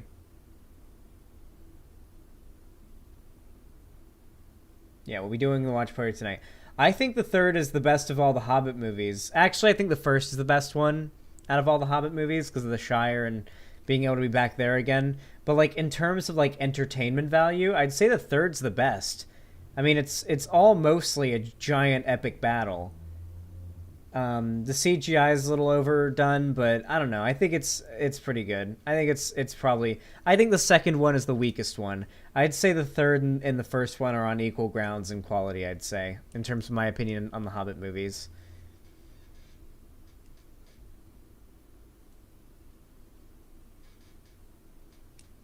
Dislike the Hobbit movies? Still watch it though? Yeah, it's like.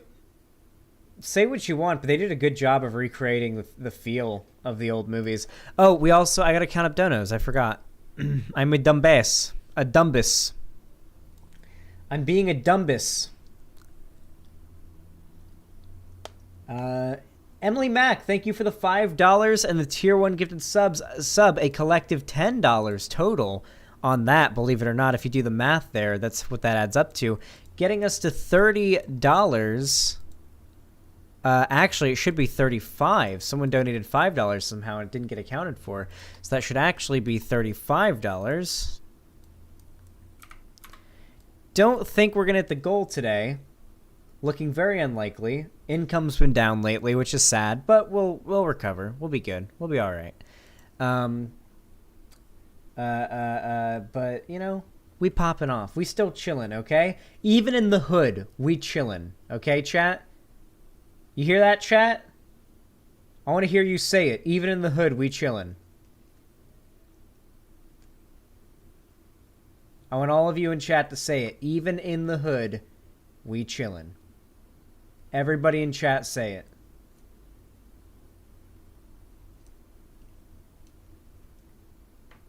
Zan, this is a hate crime? No, it's not. Even in the hood, we oilin'? Well, we're not oiling in the hood. We're certainly not doing that.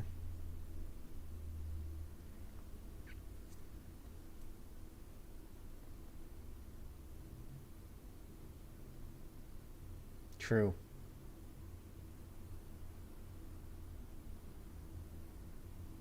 Good chat. Good. Do you guys actually want a dating advice segment before I wrap up?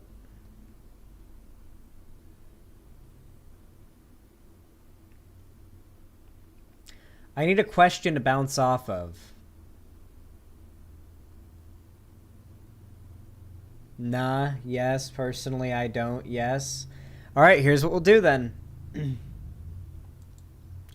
Alright, guys, gals, and NPals, hear me out. You guys in chat are going to ask me for dating advice, and I'm going to respond. And I'm going to give you the best responses that I can give. So if any of you guys in chat have questions for me, just do @Xanderhal and ask me your question. Try to keep it as brief as you can, and I will answer it as best as I can, and obviously this will go up as a video.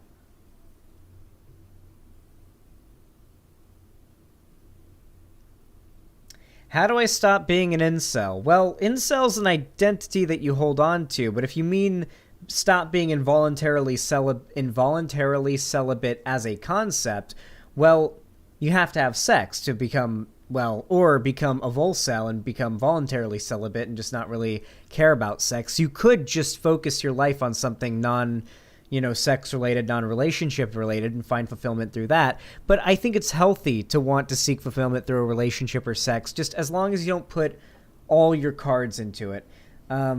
Hey, Lonnie, could you refill my coffee really quick? Because I'm actually pretty thirsty, and I could kind of use a little bit more.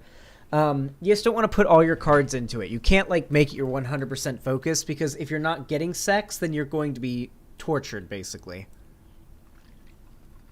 You're going to feel tortured, and that's never fun.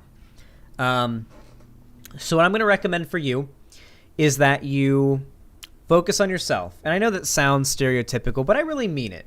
I really genuinely mean it. Who asked the question? I have to scroll up a bit because they scrolled off stream. How do I stop being an incel? Where is it? Scroll off screen. Fuck, I lost it. Where is it?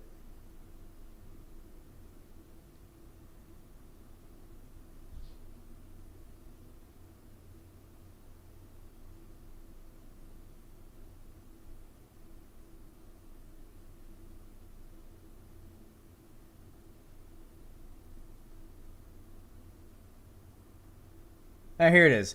Yes, I cannot even come close to pronouncing your name. I'm sorry. Yeah, I was searching through the chat there, and it took me so long. But sex is haram? Well, in that case, if you can't have sex because of religious reasons, then, I don't really know what to do for you there. Xanderhal, should I order the milk steak with jelly beans for a first date? The milkshake? Milk steak with jelly beans. I have no idea what you're talking about. Ask real questions. Ask real questions.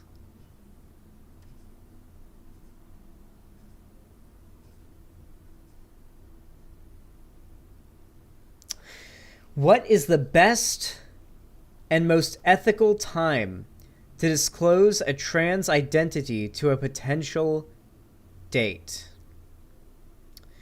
Whew. All right. So, it's definitely going to be before you're leaving a public location. It's gotta be. For your own safety, it's gotta be. You can't do it once you are,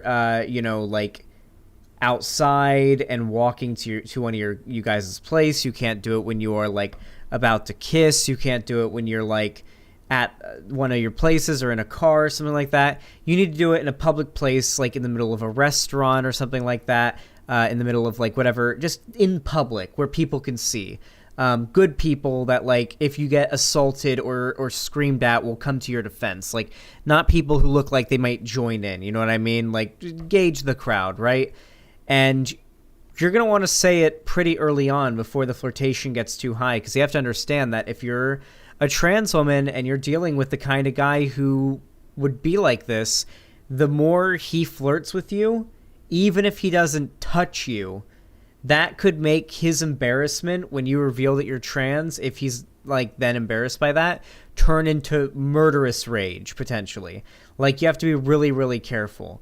Now, ideally, you would say it before even meeting if you have that opportunity. If you're just talking and you're like at a friendship level with the person, the fact that you're trans, I think, is relevant enough that I'm going to be honest with all of you guys. If you're flirty with anyone and you're trans, the fact that you're trans should probably come up within the first hour of speaking to each other. Like, you should probably mention, hey, by the way, I'm transgender. This is what that means. It's a short little run through, because it's like so relevant to who you are, especially if you think you might pursue like dating with this person. I think it's worth getting it off your chest and just coming out and saying it. So yeah, that's my opinion. Any other questions?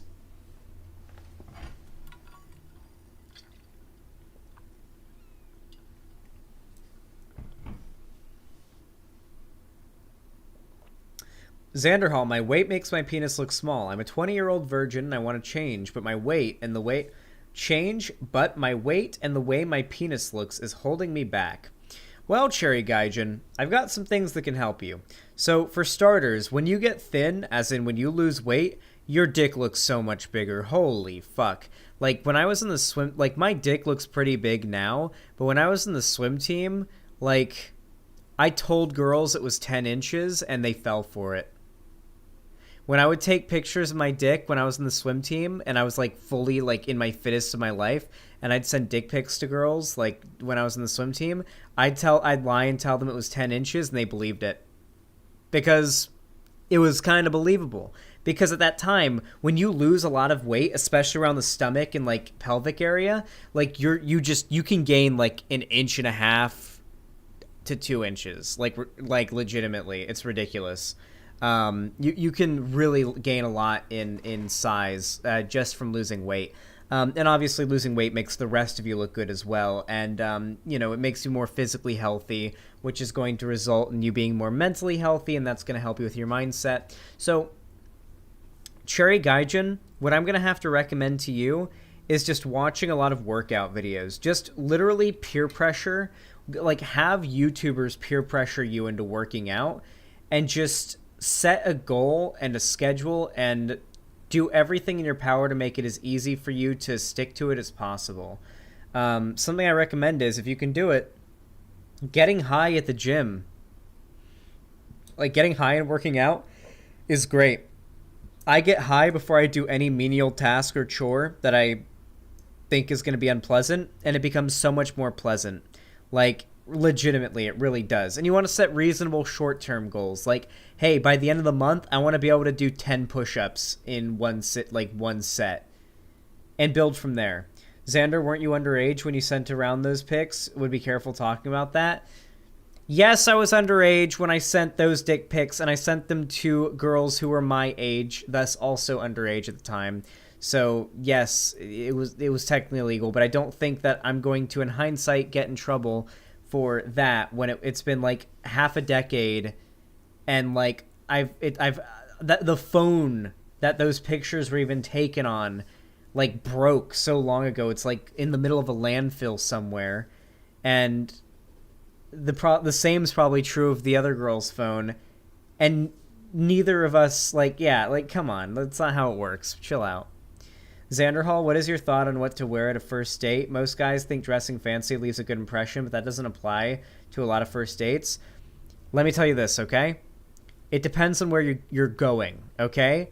You have to know where you're going on the first date. If you're going to a nice restaurant, then you dress nice. If you're going to a casual place, you dress casually. But there's a floor, and the floor is pretty high. The lowest I'd ever say that you should be dressing for a first date in terms of, like, clothing, unless the person that you're talking to is, like, different and they've specifically said like what kind of clothes they like to see you in or what they want you to wear.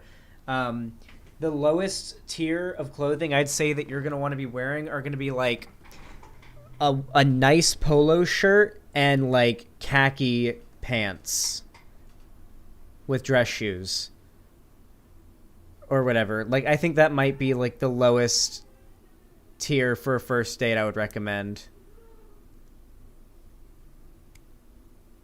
Lonnie, I know that you're not into that, but I'm from Florida and that was the go-to. I'm from Florida and that was the go-to.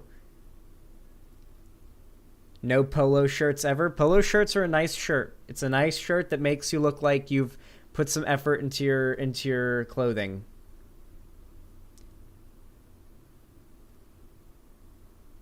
As an autistic person, what's the best way for me to tell if someone is actually interested in me or if they're just messing around in a way that comes off as flirtatious? Honestly, Megamania.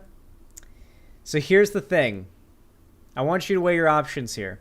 Let's say you think a girl or a guy. I'm going to say girl because most of these worries are not as big if you're a girl. I'm sorry. Women have this privilege. It's just true. Squad W, my brothers. Anyway. So let's say there's this girl and you think she might be flirting with you. My recommendation is just ask if they're flirting before you proceed. Say, are you flirting with me? And if they're flirting, they're going to say something like, if they say no, you stop. No matter what, you stop right there if they say no. Once you've heard the word no, it's over. But if they say maybe, that's yes. Maybe when offered that question means yes. That means yes, continue when it comes to flirting. Not when it comes to do you want to fuck, but when it comes to like flirting, like just talking and sort of like banter, then that means yes, like continue flirting. I'm fucking with you. I'm reeling you in, I'm playing with you a little bit, right? And from there, you just kind of have to gauge it out on a case-by-case basis. It's kind of hard for me to answer that question without knowing your exact situation, but that's the advice that I'd give. Who else? Who else has questions? Gamer balls, booty hole, that's how you already know. I drink beer.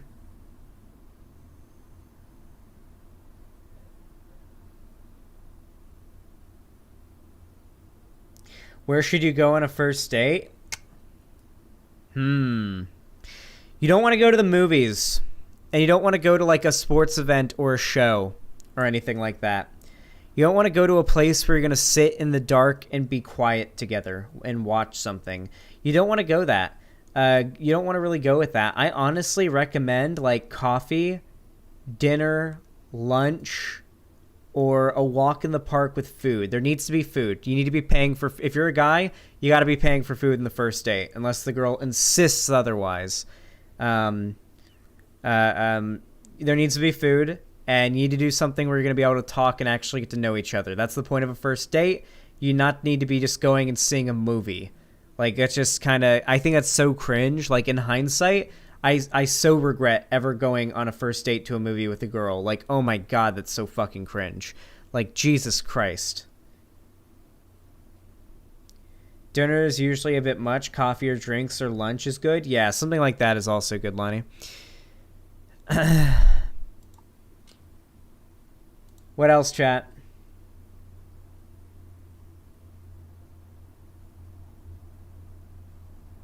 Nothing expensive? Yeah, don't go anywhere too expensive for a first date, yeah.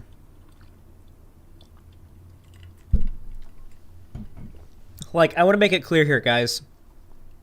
Failure on a first date because something that is... Okay, so let's say you go on a first date with somebody or you ask somebody out and something about you that is true ends up preventing the relationship from happening. You get rejected or the relationship ends or you get turned down or you don't get a second date because of something about yourself that is true. A true like thing about yourself that is, a thing that you admit like, okay, I maybe am like this. That's a win because maybe you don't need to change yourself to get with a specific person. Maybe you're looking for a person who's okay with you being the way that you are. And maybe you've just taken a W because maybe now you've just gotten through one more roadblock between you and your perfect partner. My first date with my last partner, we went to dinner. He paid for dinner and drinks, and I paid for the cab and ride there / back. That's feminist. Listen to what your date is saying. Pay attention. Oh, yeah, definitely. I don't know, Crash Override. Women love food. And so do men, honestly. And NBs probably do, too. I think everybody just fucking loves food. And the quickest way to anybody's heart is through their stomach. So, like, if you want to, like, make sure someone had a good time on a date, you get them food. Like, hold on. I want to make it very clear here. Do not let a girl go hungry on a date, okay? Do not let a girl go hungry on a date. And if a guy is letting you go hungry on a date and you're a girl, then he's not a good dude. And he is not doing a good job of being on a date with you. And you need to mention, like, give a hint that you're hungry and stuff like that and say, hey, I'm a little hungry. But, like, if he's, like, not getting you food, if he's like, yeah, sorry, don't really want to get food, then, like, he's not doing a very good job at taking you on a date, is he?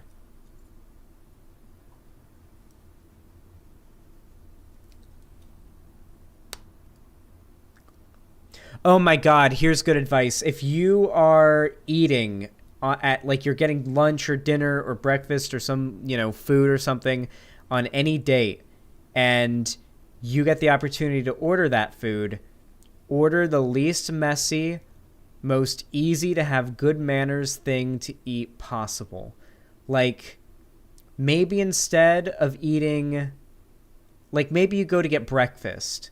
Maybe instead of getting, like, a big fucking omelet and like pancakes with sticky syrup for the date, maybe instead you get like scrambled eggs, bacon, and hash browns. Something that's like literally just edible with simple bites from a fork that's not going to like have a high likelihood of falling into your lap or onto your shirt and getting it all greasy. Nothing that's going to get your mouth all dirty. Like, just, yeah, you guys, yeah, manners are really important. Like, really, really be important. I turned down a free turkey dinner from my insurance company because I'm vegan. What a mistake that was. That wasn't a question, but thank you. Clingy, watch out for clingy. It could be an unhealthy relationship. Yes, guys. Guys, do not be afraid to terminate a relationship with even a really hot girl if you're seeing red flags. If you're seeing those red flags and you feel like maybe it's time, it might be time, don't wait for it to get too bad, because there's some guys I know who've had women ruin their lives, like legitimately, and women who've had guys ruin their lives, vice versa. I've met women who got killed by guys, who guys got them killed because they were in a relationship with them and it was just not, and the guy drank and drove, and now she's dead. She was on my swim team. Like, there have been guys who've had their lives ruined by relationships with certain women. Don't do the whole I can fix thing. The red flags are red flags for a reason. You need to evacuate that shit like it's the Death Star and it's about to explode.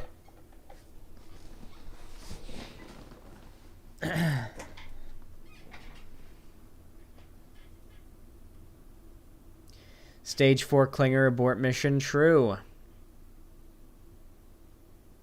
Huge red flag, by the way. If they haven't seen Lord of the Rings and they're not interested in it, you need to dump them on the spot. If you don't think there's any way you can convince them to consume any Lord of the Rings movie at some point, then there's no point in pursuing the relationship. Thankfully, Lonnie has agreed to watch one Lord of the Rings movie after I finish watching all the Millennium movies with her, so I don't have to dump her. But, you know, had we not worked that out, then it might not have worked out in the end, you know, because that's really important. It's a huge red flag if your partner doesn't like Lord of the Rings. You'll never finish those? Oh, we will, Lonnie. We will. I don't think you know how dedicated I am to the Lord of the Rings. Anyway, I think that's enough. Maybe one more question, one more mini question. We can make this into like a short, because you can have shorts be 3 minutes long now.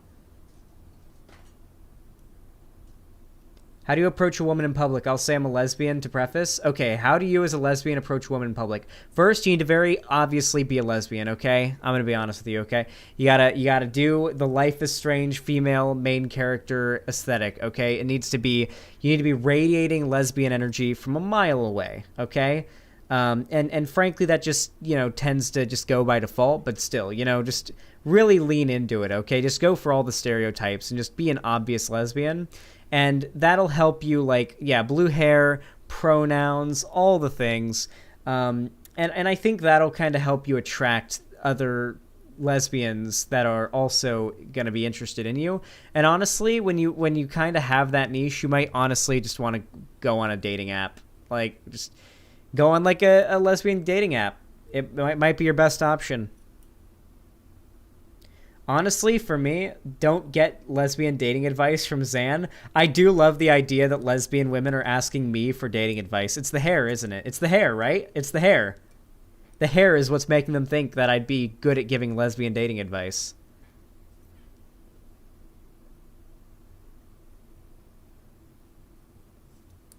I honestly just thought it was funny. All right.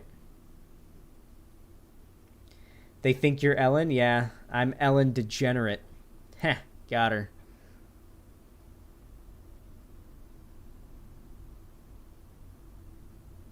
My name is literally Geeky Lesbian, but I suck at dating advice.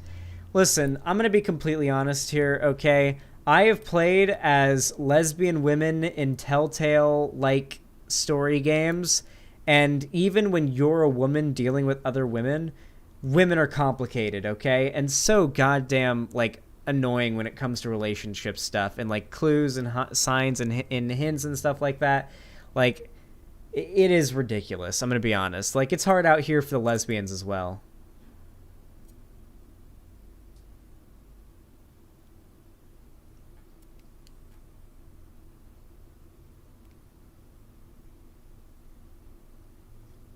Red Pill Xan. Alright, I think that's it. Put an outro there, Cherry. Do it. Make it into a video with, just cut it into, a few short segments, around maybe a minute, 2 minutes long, and we can upload it as a short, and we can upload it to TikTok as well, because TikTok expanded the upload time. And yeah, you can add an outro there or something, I don't know. Something like that. Alright, guys. I gotta wrap up stream, because I am hungry. My tummy just got rumbly. All right, I am hungry. I'm gonna raid somebody, but after that, you better believe I'm hungry. I'm gonna raid. Who am I gonna raid? Who am I gonna raid? Oh my God, I gotta raid in. Who am I gonna raid? Who am I gonna fucking raid?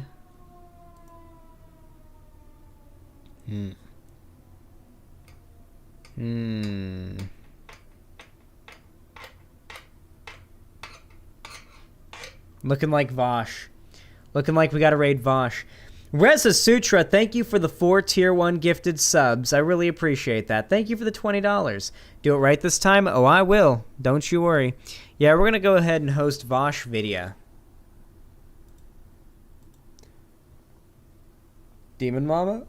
We're gonna host Vosh, I already decided. I don't even know if Demon Mama's live. Alright. Go over to Vosh's stream. Go over to Twitch. Go over to Vosh's stream. Go tell him that Xan sent you. Say Xanderhal raid. And you guys know what to do. I love all of you very much. Thank you for coming today. You've all been beautiful. And I will see all of you tomorrow. Bye-bye.